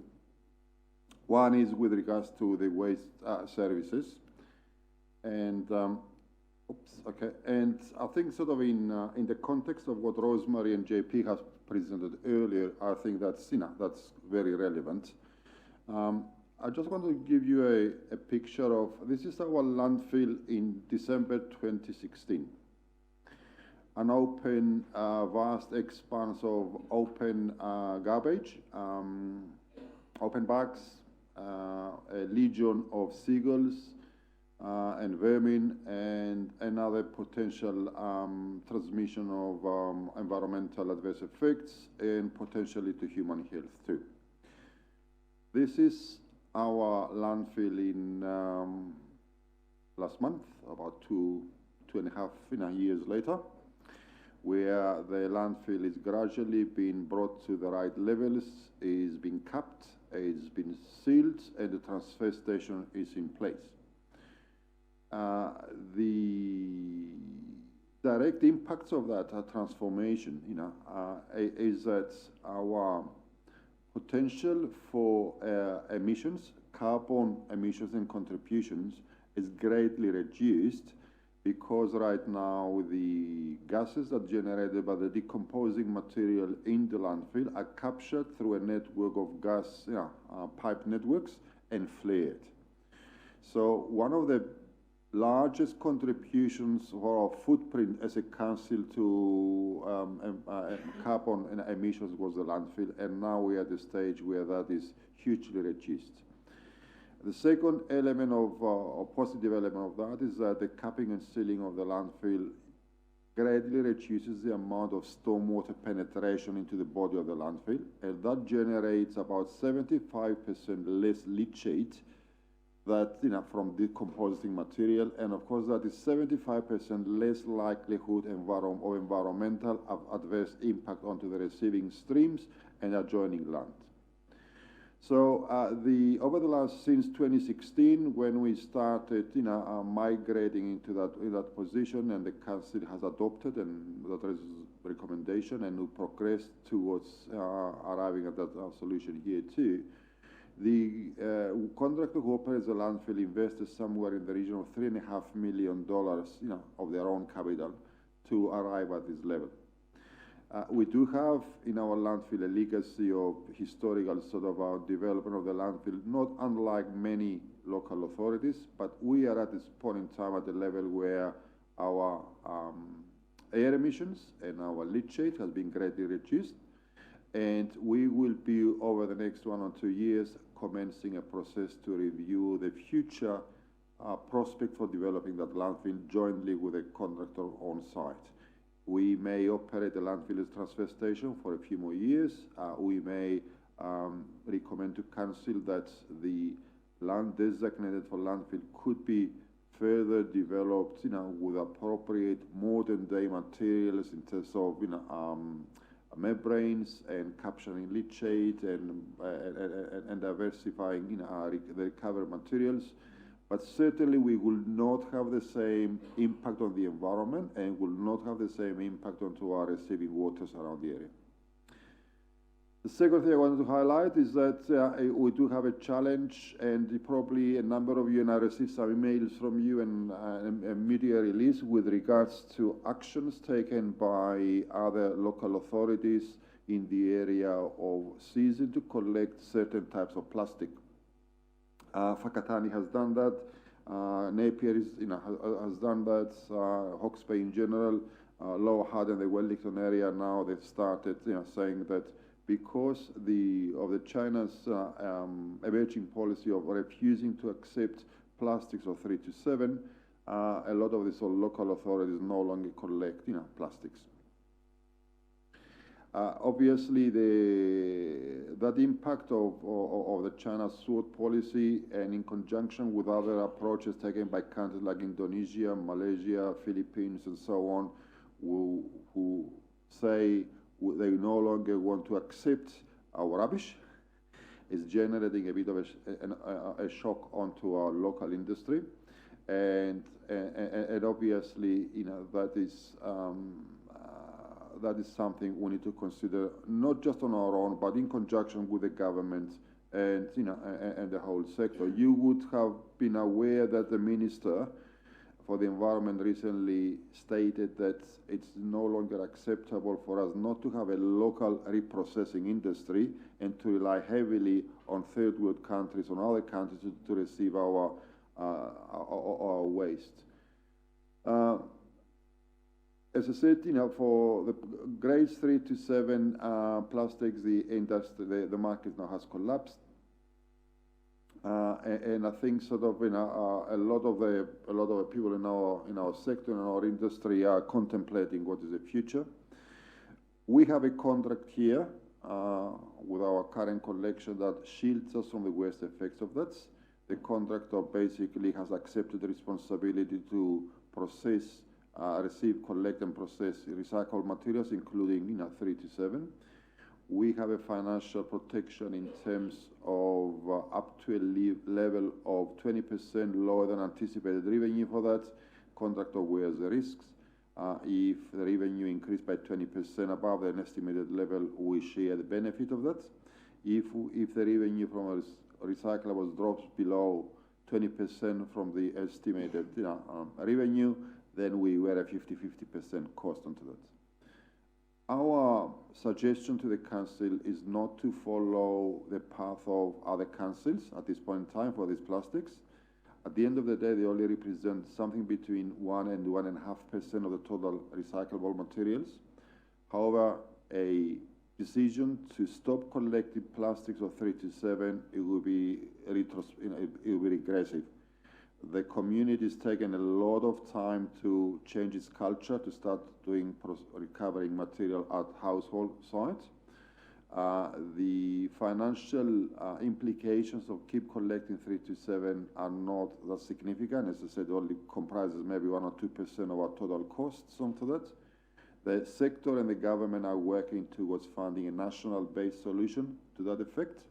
And we would like, under the umbrella of the protection we've got for our contract, to continue to work with the industry and the government to find a local solution before we negatively react and say we will stop collecting this type of plastics.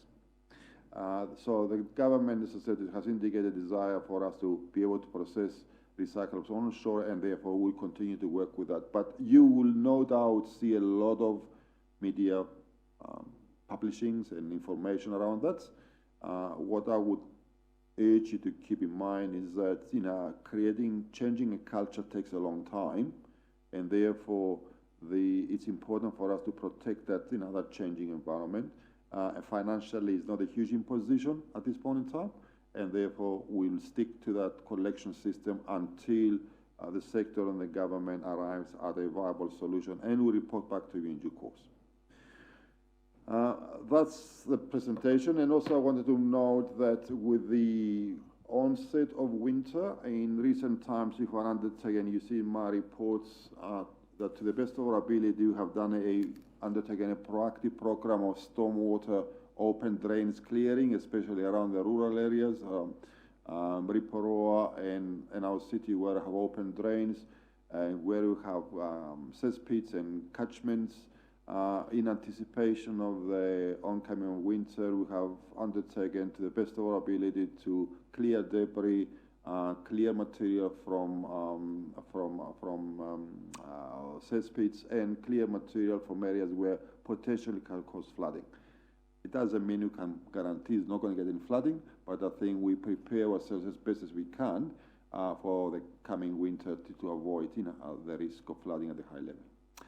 That's it. Thank you, and I'll take any questions you may have. Thank you, Stavros. I just have one question with regard to your presentation. What incentives are the government looking at to actually say to packaging companies and plastic manufacturers to stop producing plastics 3 to 7? Is there any discussion regarding that? I mean, if we can't, we're lucky we've got a contract to say that you have to take them out. Contract says that, but if we didn't, we'd have to do what Napier and the others had done and declared war on them. So what incentives are there? I'll repeat my question. What incentives is central government looking at to stop the production of these plastics that no one wants to take? I think sort of the government is working on a multi-front approach. One of obviously is a packaging actor, which ACOT, which are trying to encourage the industry to produce less of that packaging material. The second area, they realize that it will take some time for that to work through. The industry and the government have recognized that unless we have some national material processing facilities where we can collectively bring our recyclables together and get the efficiencies of scale, the economies of scale, then individual councils will suffer the effects and individual councils will make individual decisions to suit their particular circumstances. So the government is acutely aware of that, and they have stated that they want to continue to work with local authorities, with the industry sector, and obviously the collection our business to make sure we avoid the need to landfill these materials because it's just counterproductive. Thank you for that, Mr. Bassani Tulane. Good, Mr. Chair. Kia ora, Stavros.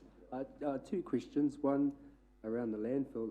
What type of riparian planting is happening on the edges? And around the processing company, is there a business case or possibility of a business case for our council to look at?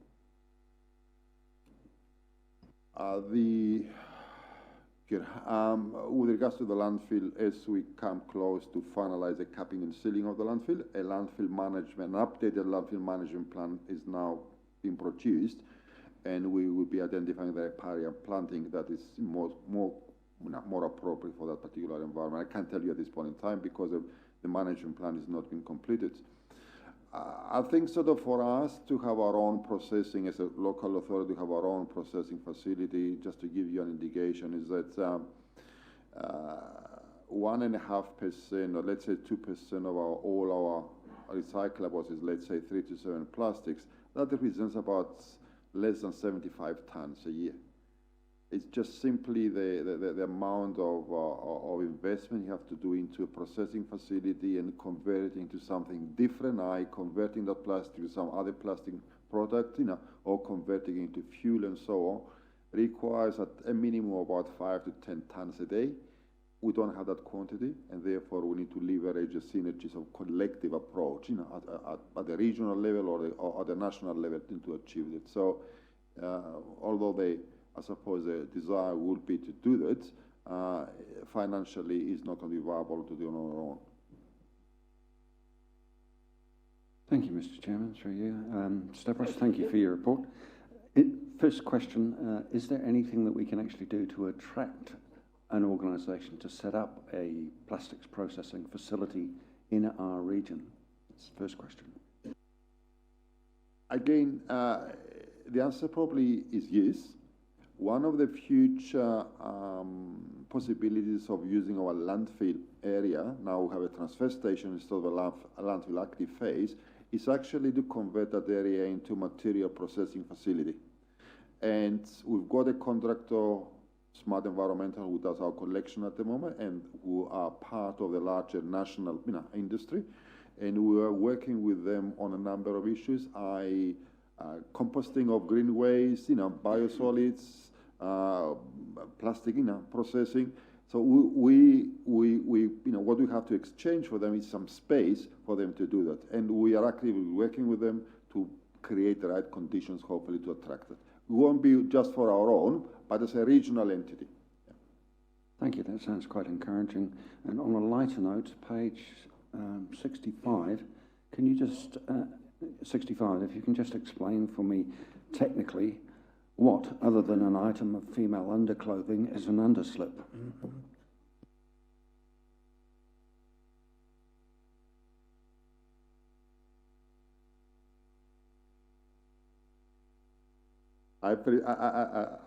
Is it that's item routing?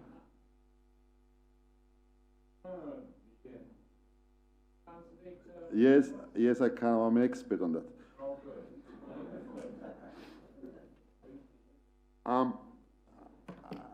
On a road, you've got the uphill side of the road. We have a slip, a down slip, and the slip is on the downside of the road where the slip falls and undermines the road.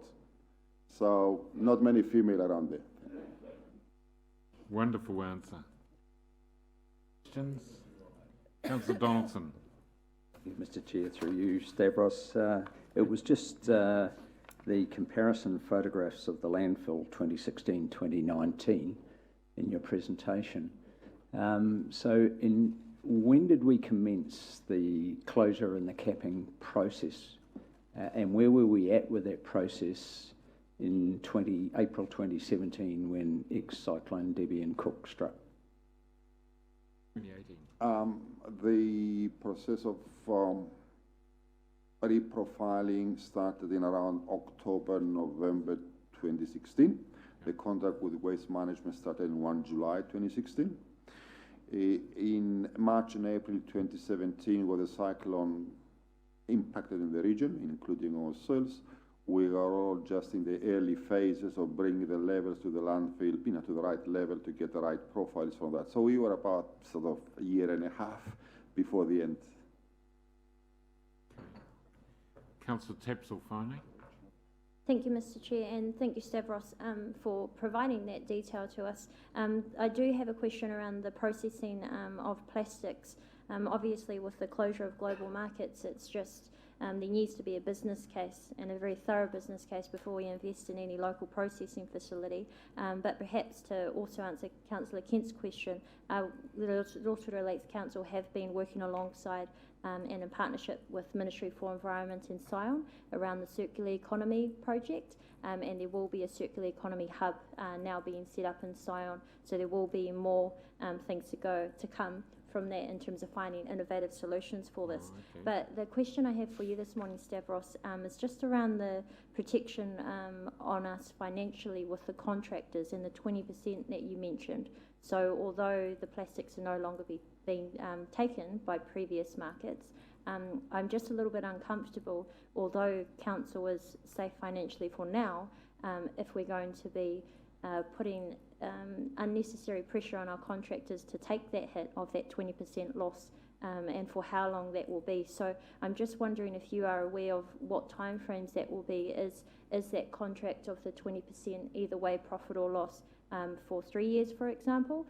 Just thinking about lining up what is currently happening with the sector and the government. So yes, I agree we should stick to the current processes for now, but do you have any indication of how long that will take and how long our contractors will have to take that hit for us?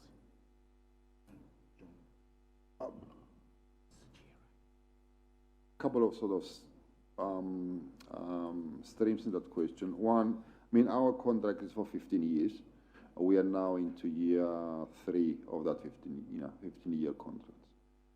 When the contract was enacted, an estimated revenue from recovery of material was set about $500,000.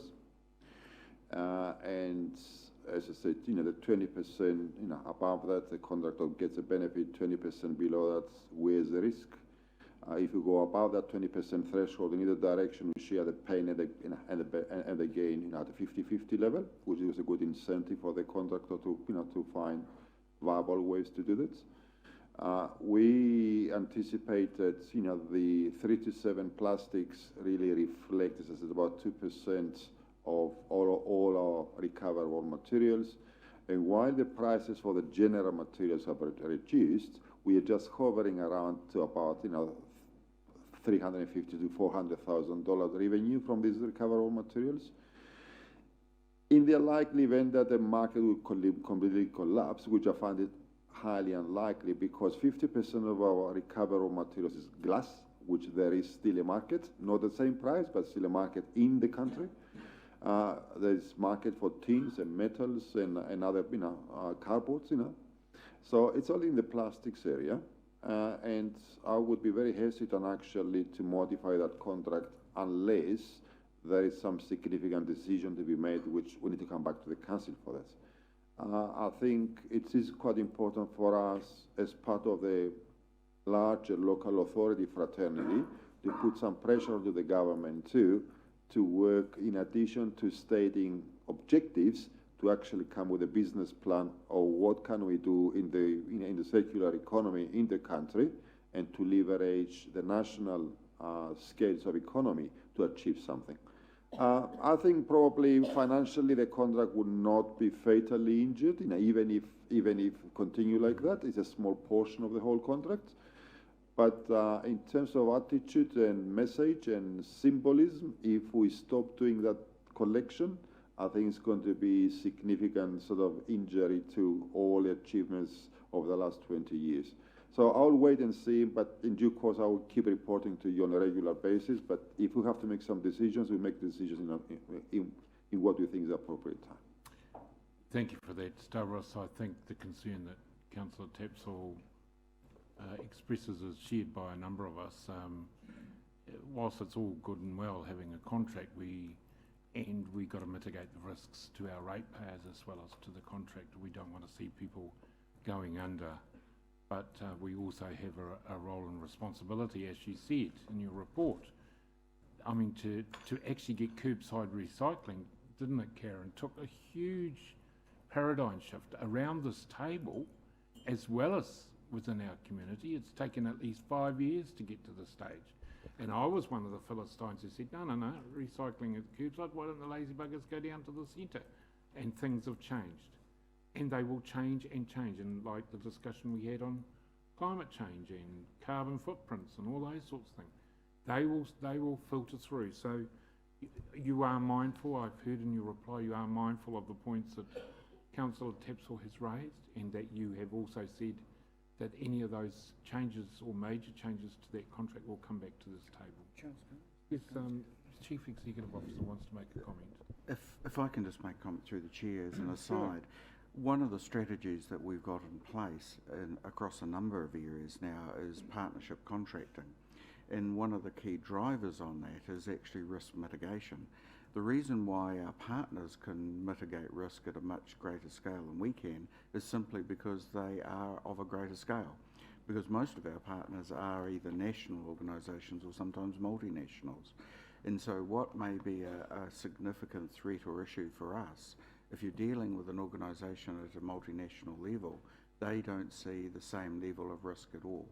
And so that's how we're actually able to mitigate risk as well as actually manage cost over a longer term period through these type of partnership ventures. We've got a number of them obviously underway at the moment, and the next one coming up will be about our Two Waters area. And it's a good observation that you've made today with respect to risk management, because that is actually one of the key objectives of that partnership venture, and you can see within this contract how that is actually currently assisting us, when for other councils they haven't been able to actually mitigate it all. They've actually had to make some significant changes. But that's how you can see the partnership contract model that we're actually pursuing as an organisation actively working for us. Thank you very much, Chief Executive Officer, who summarised it. We'll take a 5-minute break. I notice people are getting up and having a cup of tea and a coffee and want to do their, so we'll come back in about 25 to. Thank you, and we'll have, so Thomas can do his video, and we've got a whole lot of things to set up. Thank you.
of its core systems, largely being the ozone system and also trim.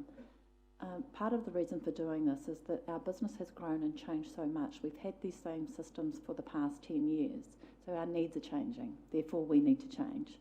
Our current systems don't provide us with the mobility that we need. They don't provide us with the joined up data that we need for better information and also for better reporting, etc. But they also don't give us the opportunity to engage with our community the way that we want. So those are largely some of the benefits which you'll see further on. So what is One Council? It's a Technology One solution, and the product that we've taken on is called CI Anywhere, which stands for Connected Intelligence Anywhere. It's a Technology One product, as I said, and we have branded it for our organisation as One Council. The decision that we made back in 2016 was actually to do a phased approach. Because of the size and scale of this project, it made really good sense in terms of the impact to our business to actually do a phased approach. So the first phase was the finance, and that project was started in February of 2016, and we went live with the One Council finance processes, and sorry, it's up there, 7th of May. The second phase is the P&R. P&R stands for Property and Rating, and that includes all of our business processes such as licensing, health, animal control, noise control, building consents, compliance, regulatory, requests for services. So a significant portion of the work is happening in phase 2. That will also bring us the community engagement in terms of having portals where contractors, but also our community, can then engage with us in a different way. So there's a lot coming. I've outlined some of those benefits there, but some of the clear ones are that joined up data. You know, it's really important that we're actually able to put some analytics over our information, and that we have quality information within our system. So that's just really a slide that kind of recaps what I've just said in terms of successfully delivering the finance phase in May 2018. Largely that is around purchase orders, goods receipts, and also flexi purchase. We did do ECM, which is the document management system, around connected content for the finance. So that's around creditor invoices, etc. And for that we've trained 180 staff. There we go.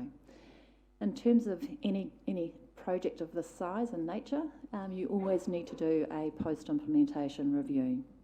We carried this out in around August of 2018, and one of the key things that we felt we did well was communication with our suppliers. I think from memory, Mark, we sent out 5 different types of communications. This is really critical because we needed to make sure from day one of go live that we could pay our suppliers. And also pay our staff. So there were some critical communications that required a lot of work. Very successful. We provided a number of updates to staff. We also delivered a lot of training material, and we have a fantastic site within StaffNet of our Know-How site, which has got screams of information in there of different ways of being able to access the system and how to work through it. What we need to do better, and I think you'll agree with me, any projects of this significance, you don't always get your communication right as much as you might try. And we can always improve and look at doing things in a different way. Our video launch, which you'll see shortly, is part of that different way of communicating as well, getting some of those key messages out right down to the staffing level. In terms of the change readiness, that's very critical for the business to be ready for this change. The system is the system. It's quite easy. People say to me, an ERP is really hard. The ERP part is not hard. The people part is what's hard, and that change management. So we're doing a number of separate training sessions around the product, but also our business process with all staff. In terms of phase 2, I mentioned before, that's the property rating side of things. So that's where we have the compliance and regulatory. We have enterprise cash receipting and also the ECM. ECM stands as our document management system, which currently is in trim. What's important here is this is our revenue side, so the property and rating, that's around rates, that's around accounts receivable, sundries, water, that's also around those other things that I mentioned around licensing, etc., building consents, and this is where the portals will come in as well. We've had a number of other projects underway at the same time. One was around capitalisation, enterprise budgeting. We're also upgrading our Microsoft Windows 10 in 2016. And just in the middle of that, we've also got an upgrade to the existing finance system, which will give us some enhancements that weren't available when we implemented phase 1. We've also got a performance planning tool, which is PPLGS. September is our go-live date, and we also have 480 staff that we need to train. So a significant piece of work that we're currently in the middle of, but exciting. As I said before, the people is what's really important. The changing the way that we're doing our business. Everybody's business processes will change, so this change management aspect is very, very important. It needs to be driven from the top, but also from the bottom. We need to embed a new way of working. We've got some guiding principles on how we're going to do that, and a lot of that is around adopting the system, not adapting. And also the leadership team holding the line. So when their staff members say, but I did it this way and I need to do it this way, so we need to change things, we need to say no. We need to adopt and change the way that we do business. Change champions, we've got 30 across the organisation that are supporting us and ensuring that their teams are getting all the messages, are able to provide input into the workshops.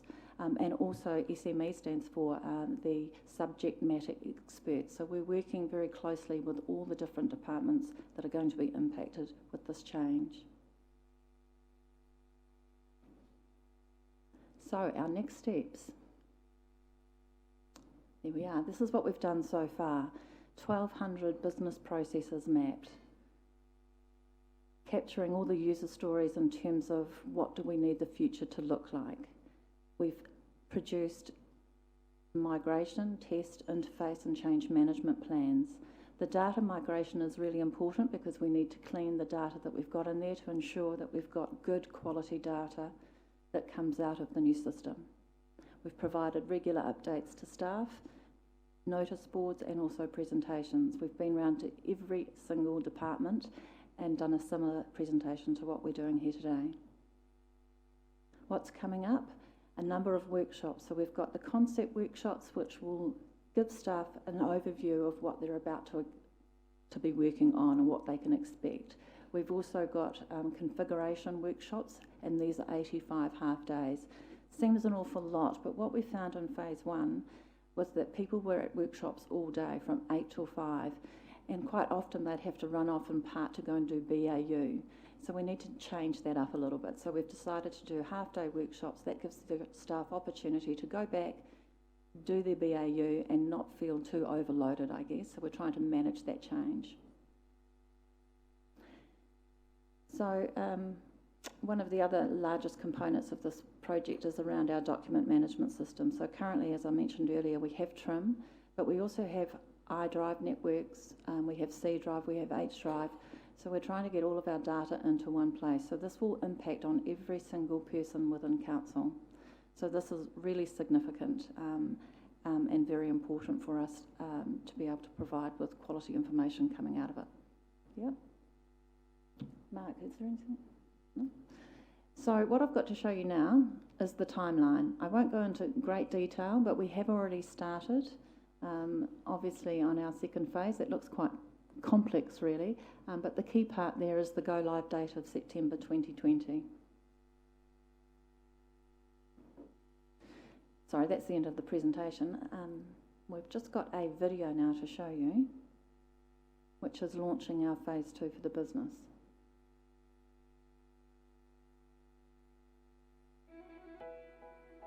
We live in the most amazing place in the world. We've got an incredible culture in the city, an environment that is next to none. Our role at council is actually about adding to that. How do we actually enhance this place so it is a better place to live than it even is today? The commonality amongst all of our people is that everyone is striving to achieve the best result possible. Our technology really has let our people down, and our staff are saying that actually we could do a lot better. They could provide some better outcomes, better services with better technology. So the One Council project for me is all about providing just that. It's about bringing information together, creating knowledge, if you like, for people so that they can make better decisions, achieve better outcomes, and at the end, as an organisation, we can actually be more effective. We're living with a legacy of a system that was put in well over 10 years ago, and it was probably reflective of the demands and the processes that our council faced at the times. And over the last 10 years, community expectation has moved on and technology has moved on, and we are acutely aware that staff are frustrated with the systems and the processes. They are antiquated, they are manual, and we are really using this as an opportunity to become more modern. For us as a team, we have to do a lot of double handling. With the new One Council system, we're going to have a lot encapsulated in the one space, so it'll be a quicker turnaround. At the counter, the customers will be able to get a receipt on their phone instead of walking away with a piece of paper. Now we can send it to their email. Customers will be able to go online, do a whole lot of things whenever they want, any day, any time. For our contractors, they'll be able to log into their own portal, go straight into the system. No double handling. It will be brilliant. I think the big difference One Council will make to our operational teams, and those particularly our people who are actually out with the community, whether it's on a building site, whether it's working through planning applications, or whether it's working in our parks and reserves, is the mobilisation of the computing. Essentially what that'll mean is they'll be able to do the work out in the field with the people they need to be working with. Having integrated technology for all the staff in the field goes to our aspirations of making Rotorua a safe and caring place to live. At the moment, a lot of our stuff is desk-based. So, for instance, if it's in the licensing team that does alcohol and food, what we do at the moment is quite manual-based, so we have a physical pad and paper. We write that up, we come back into the office, type that into the system, and then save it into our document management system. With the One Council technology, it means take a tablet into the field, integrated totally into our document management system. We'll be able to see everything that we need to deal with in the field and anything new that has come back. So do it once, do it right, and then provide it to the customers at the same time. It will empower our team here. They will feel more supported, they will feel that they can actually concentrate on their technical roles rather than duplication and administrative tasks. An example being building inspectors. They're out there every day meeting builders, inspecting work, so they can do it, they can even agree with the customer and push send, and then it'll end up on the customer's device. And One Council will enable those lodging applications to do it electronically. What that means is that those that need to work on the applications will be able to at the same time, instead of sequentially waiting for that bit of paper to arrive on their desk. The big game changer will be having access to one single source of truth. It certainly will eliminate ambiguity, and it will make decision making and program planning a lot more efficient and a lot more productive. Equally, the One Council approach will provide for the customers a one entry point, dealing with one organization and addressing their problems in a seamless way without the complexity of having to navigate through many different departments and many different sources of information. My team's often out talking to groups in the community, hapu, marae, trusts, and they will often, we might go in and talk to them about one issue, they'll want to talk to us about a whole range of issues. They often get frustrated when we come in and talk to them because we don't know the history.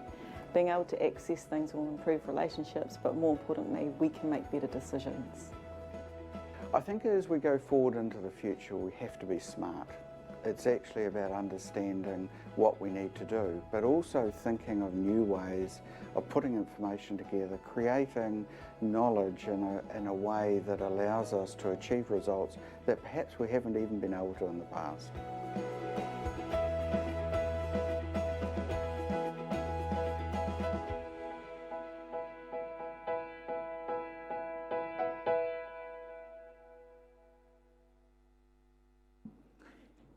Thank you, councillors. Thank you. Well, obviously there's going to be some implications for elected representatives.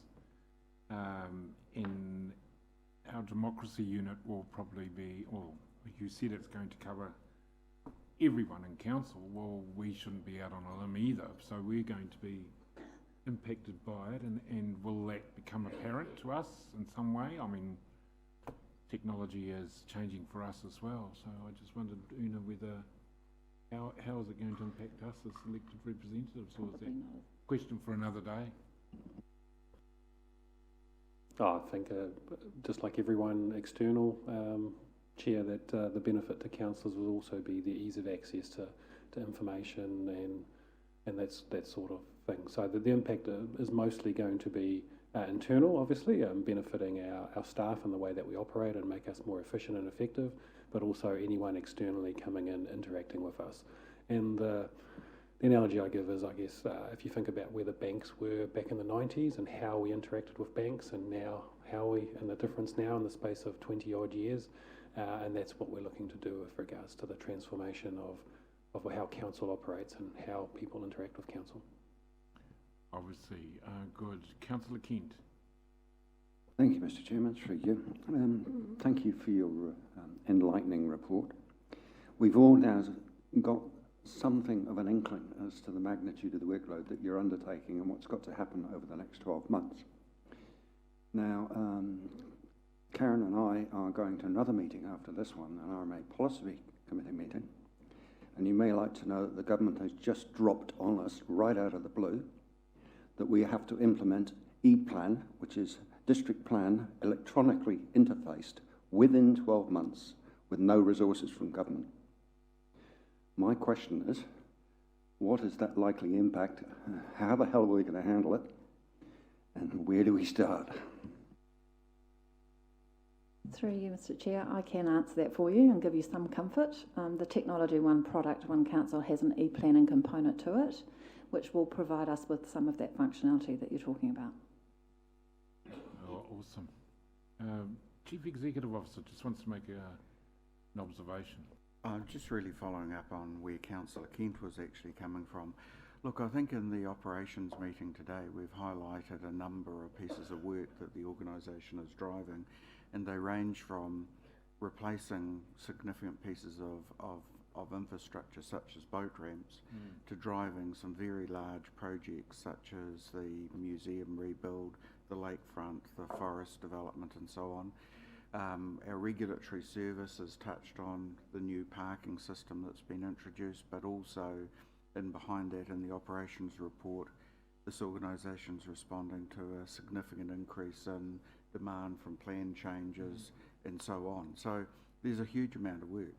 And Councillor Kent's quite right in saying that how do you manage to do all of that, but at the same time totally rebuild the organisation from the inside with a completely new system, and then also keep on responding to new demands.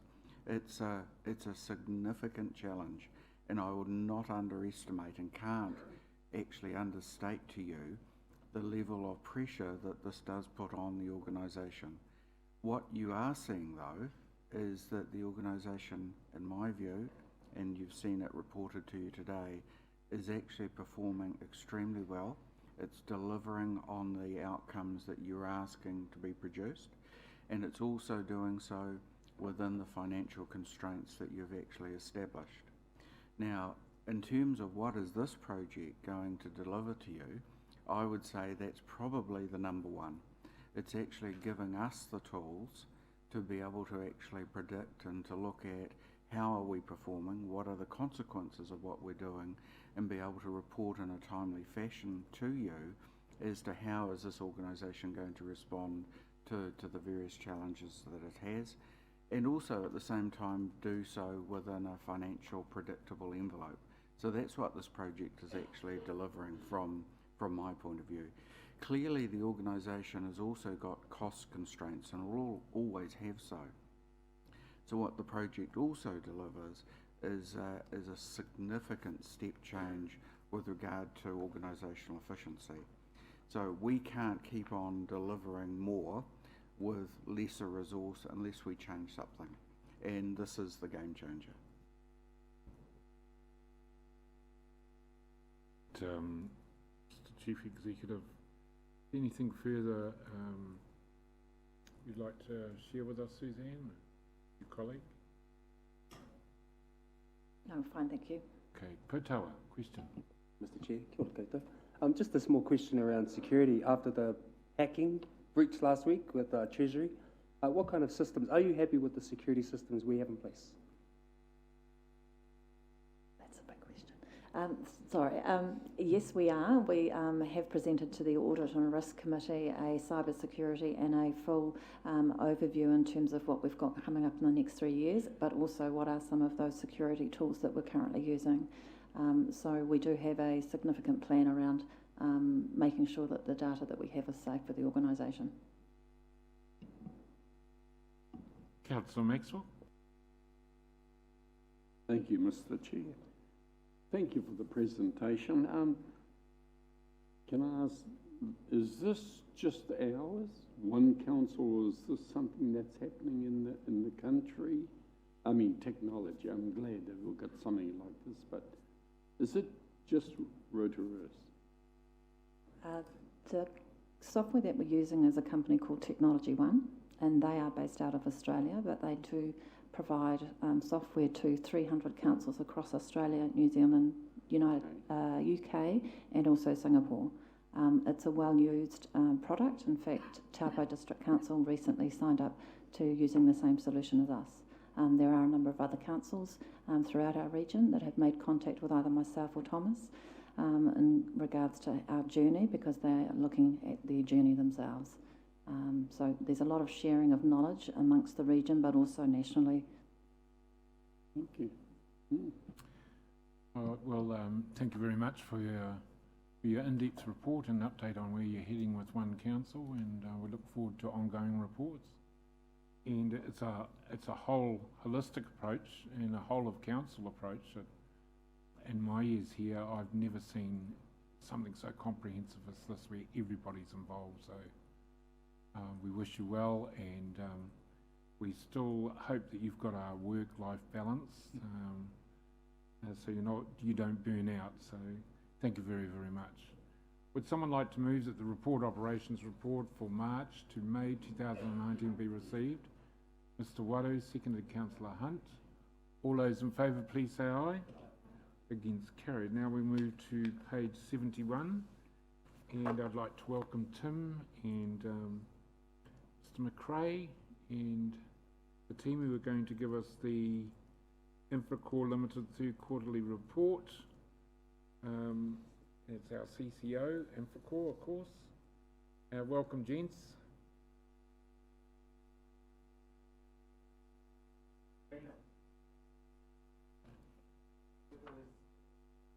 Sorry, put my mic on. It's always nice to present our report to Council. What I'm going to do is just give, like I normally do, a bit of a high-level overview of where Infocore's at, and then I'm going to hand on to Tim to give us some of the dirty details.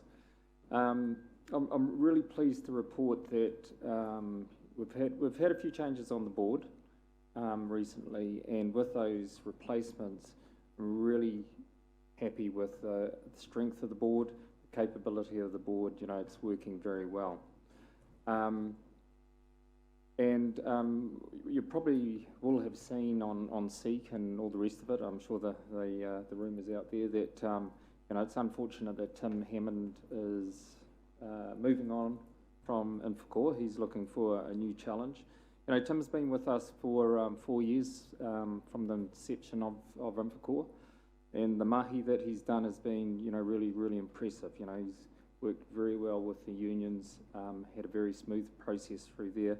We've had some significant restructures that have gone really smoothly, and of course on the back of that is we've been able to lift the capability of Infocore, which has been a high priority of the board for some time. So it's sad to see Tim go, but we wish him well for the future.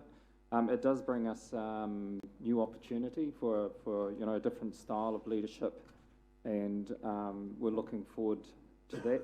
We've got at the moment a number of good candidates that have put their names forward, and we're down to the shortlist process. Tim leaves us around the end of June, subject to a few things, but looking at the end of June for that. And we'll have a little bit of a gap, but then we'll be looking to have a new CEO on board probably in July, mid-July, August at the latest. The other thing that's come out of that, I meet on a regular basis with the exec team, and I've got to say I'm really impressed with the exec team. They've really stepped up to take on a lot greater responsibility right across the board. And I think the future with a strong board, strong, senior management team, and now looking for, that new CEO with, a different skill set will actually put Infracore in a really good place. So I'm really happy with where things are going in terms of a strategic direction. Now, the board focus has always been and will continue to be about, creating high-performance teams. And, I've got to say we've come a long way. We've got a long way to go on that. Now, a subset of a high-performance team is obviously making sure that you've got the culture right, and that's, your set of values and all the rest of it, your tikanga, if you like, of the organisation. And what we're looking at the moment is to really try and get that sense of pride within all the work that we do. It's important that everyone holds that dearly to their chest, if you like. And of course, you as council, you've got two roles. You're there as a shareholder, but you're also there as a funder. So it's timely that we are starting to talk with your management team about what is the right level of funding, what is the right level of capital injection, to ensure that you and we have an organisation that's not just sustainable but is capable and building capability as we move forward into the future. So that's consuming quite a lot of the board thinking. It's really good that your management team are really engaging on that discussion as well, because it is a really important discussion for council. And again, I'm just comfortable where things are at. We've had a few bumps along the road in terms of our financials over the last year, but I'll let Tim talk to that. But it's good to see that we're getting those under control and sorted. So that's sort of my high-level summary. I'll hand over to Tim to give you some of the details of quarter three.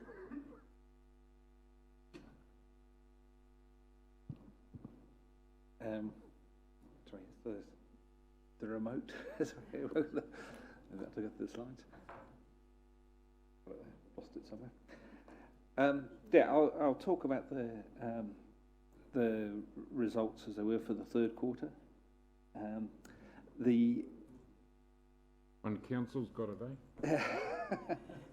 It's technology. It runs away on you. Okay.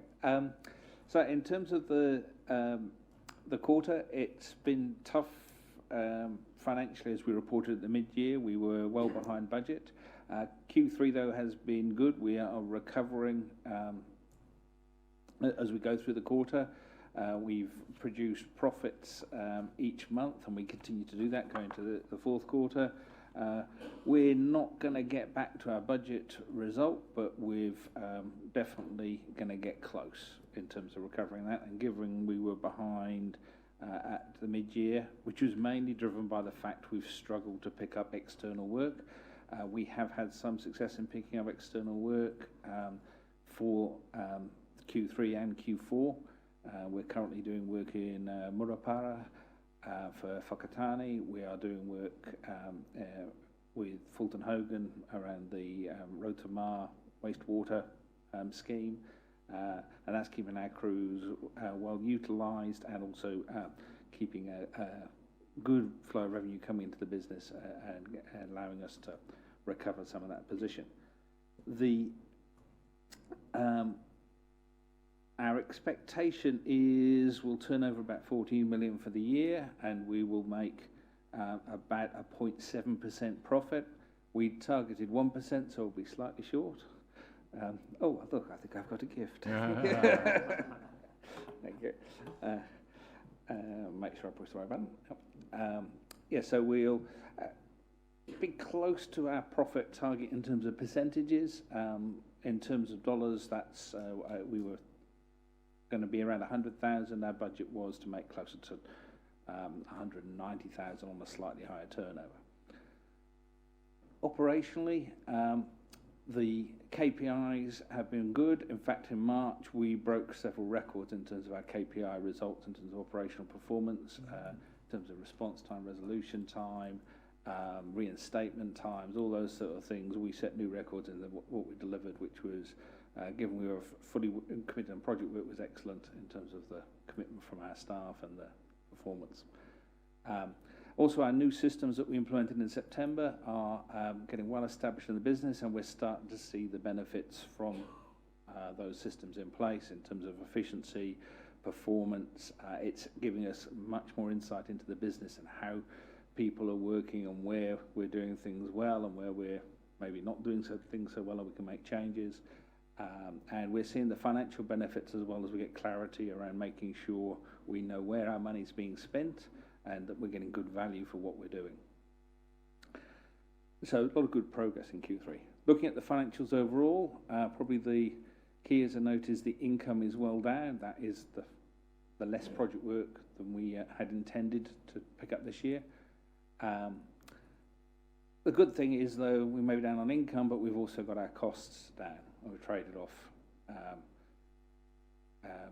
and achieved some benefits and some savings in there. That has been a particular focus since middle of Q2, where we realised we weren't going to hit our target. So we've been quite rigorous around going through our cost structure and making sure we do realise savings to offset the drop in income. But as I said, we're currently well behind budget, but we will be recovering some of that in the next coming quarter. Underlying, as I say, we'll make about 100,000. We've got about 400,000 odd of one-off costs, redundancies from the restructure in the year that will actually make a bottom line of negative, but strip those out and we've got a positive underlying result. In terms of our statement of intent, the targets financially, in terms of maintaining a sustainable financial position, we try to keep that profit in the 0 to 5%. We're currently at -2.5. If we can get that underlying profit back to 100,000, we'll be just in at about 0.7%. So we'll be just inside the range. So it's not quite a dark red at the moment. We're off, so a nice salmon pink instead. Establishing a sustainable level of turnover growth. Yeah, we obviously have not met our targets there. We've achieved some, but not the level we wanted to. We want to hit over 10%. We're going to be about 2%. Resilience and income in terms of keeping at least 20% of our income and not from the core O&M work for council. Yeah, we're just in that. We're at 21%. We'd like to be higher. So we've got a larger scale business and economies of scale coming in. So I've talked about those two. In terms of customers, our customer satisfaction ratings remain in the good range. We've got some of our teams, in terms of the customer feedback, are pushing well into the 8s now on the 10-point scale, which is well exceeding expectations. Costs, the keeping obviously affordability of services is very important, and staying less than CPI, where our costs are running about 102% of benchmarked against CPI, which are running over 102, so that's good. And our cost per head of population, we've been trying over the last 4 years keeping it below $150 a head, and we are still operating at that level, $148.63. Considering where we were 3-4 years ago, we were well over $150. We're very pleased with that result. Internal processes, market competitiveness. So we've picked up some work, but not enough. We have $1.3 million of project work this year. Project delivery, that's red because we've run into some problems on our project delivery, and so we've overrun on costs. That has been dealt with and addressed, and we can't claw the money back, but we're making sure the projects we're finishing off, we are delivering to a high standard. So We may have had some issues during the projects, but we're going to finish well and leave a good taste in the mouth for the clients we're dealing with. An organisational capacity, our engagement survey will be happening this month, so I'll have the results of that for next time. Investment in people, part of our cost control, we have spent money, but not quite at the level we wanted to, just prudently managing the business. But in terms of investment in the ongoing development and training, in terms of the staff doing qualifications, we've seen that as critical to keep that going. You can't turn that off to measure a short-term cost. That's something that's a long-term investment, and we're hitting our targets there. And the last 2 points we've got in there, the 2 strategic initiatives we had, Foundations for Lasting Partnership Relationship with Council. We've been working on that with the council team, and in the parks area in particular, we've been trying some new innovations. We've put a new role in place, whose job is basically just to say, look at the customer experience right across the region and get it right. That's their mandate, to be a champion of that, and that's proving to be quite effective. To have somebody going out there, they're not going out to mow a lawn or to trim a tree or whatever. They're going out and saying, is this place right? If it's not, what can I do to put it right? And that's actually, having somebody with that radar is proving quite effective. And building the capabilities and committing to our communities, the training programs, the stuff we're doing like that is all progressing quite well. Coming up, finishing off, the improvement financial results. We're in May now, or just finished May. The results looking good there to continue the trend we started in Q3. We've got the project work in Rotorua we're delivering. We've got good operational performance results need to be maintained. And we're working on some further process improvements enabled by the technology we've put into place. And we're busy doing the budgeting and strategic planning, as John's mentioned, the conversation with council about what that looks like going forward. So financially, good recovery in Q3. We have picked up extra work. The % profit on turnover will be close to budget targets. Operationally, good results in all teams. We've got a full project workload at the moment, which is excellent. And strategically, we're looking at rebasing, reality checking our strategic direction, goals, needs for the next 2 to 3 years, working with the SOI process with council to make sure we are doing the right thing, going in the right direction for our shareholders' needs. And that's it, thank you. Right, we've got a couple of questions here. Councillor Kent. Thank you, Mr. Chairman, through you. Question for Tim, please, if you would, and thank you for your presentation. In your experience, because you've been doing it now for 3 years, the direction that council set for you to go chasing external work, do you feel that has contributed to or detracted from the ability for Infocord to fulfil its role for council? I don't think it's detracted from it at all. It's posed some challenges about how we do the work. It hasn't compromised services. It's finding the balance that's sustainably fundable. I think it would be. It's important that we do add extra work. It builds both income and scale in the business, but importantly, it also allows to grow our people, the capabilities we have in the organisation. So it provides a lot of added value capability back into the organisation. I don't think it's detracted. I think it's been challenging. Look, I think it's a really important point because we've had many a debate around our board table as to just exactly that question. And competition is a good thing. You know, competition actually focuses you, it makes you leaner and smarter in terms of what you do and how you do. And if all your team is focused on, you know, being a good, strong team and it comes up against good, strong teams, it's the betterment of the team that we've got. Now that translates then into the services that we provide for council. So it means that we can, you see the drop, you know, from 150 to 148. You know, that's a really good trend to see that we're obviously getting things done more efficiently and more effectively, and it's something else that we want to drive. So the future, the way I see it, is that we want both. We want to make sure that we keep that competitive element to the organisation, but that we also make sure we focus on the council relationship and make sure that we've got a really strong partnership with council and we know exactly what that looks like. So it's not a one or other. I see the two as being very synergistic, if that's such a word. They come together, they help in the organisation in terms of where we want to go and get to. Good question though. Councillor Donaldson.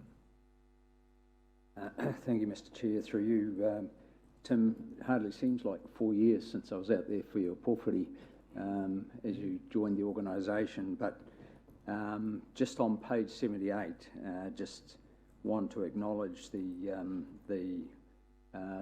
reduction in lost time injuries over the years, which I know has been a challenge to get that safety culture in the organisation. Are you happy with the way the organisation's at present, or do you think there are further challenges to improve still? Yes, I am happy where the organisation is at, but there is definitely further challenges to go there. On the safety front, and I don't want to curse this, I touch wood, I think we're going to have our lowest ever, barring what happens the next 3 weeks, we have our lowest ever number of injuries and stats there. No injury is good, so I want 0.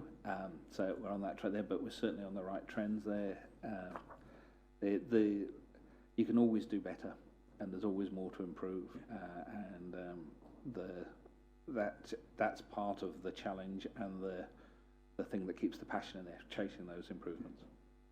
Thank you for that answer. And Mr. Chair, I think, you know, Infracore do work in a high-risk environment, and I think if there's one legacy that Tim leaves behind, it's that improvement that the organisation has achieved. Thank you. Yeah, before we put the motion, Tim, just on behalf of Her Worship the Mayor and Deputy Mayor Dave Johnson, thank you for your 4 years service to this organisation.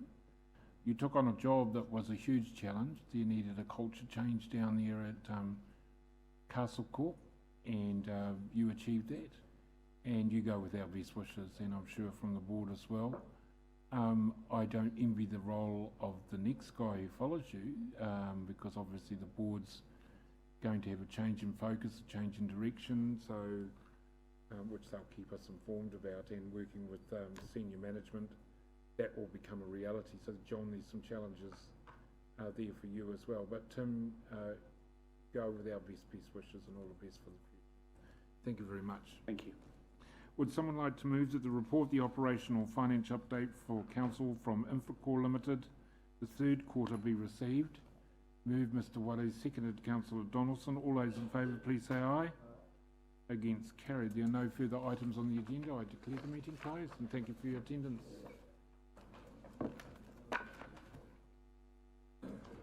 Kia ora.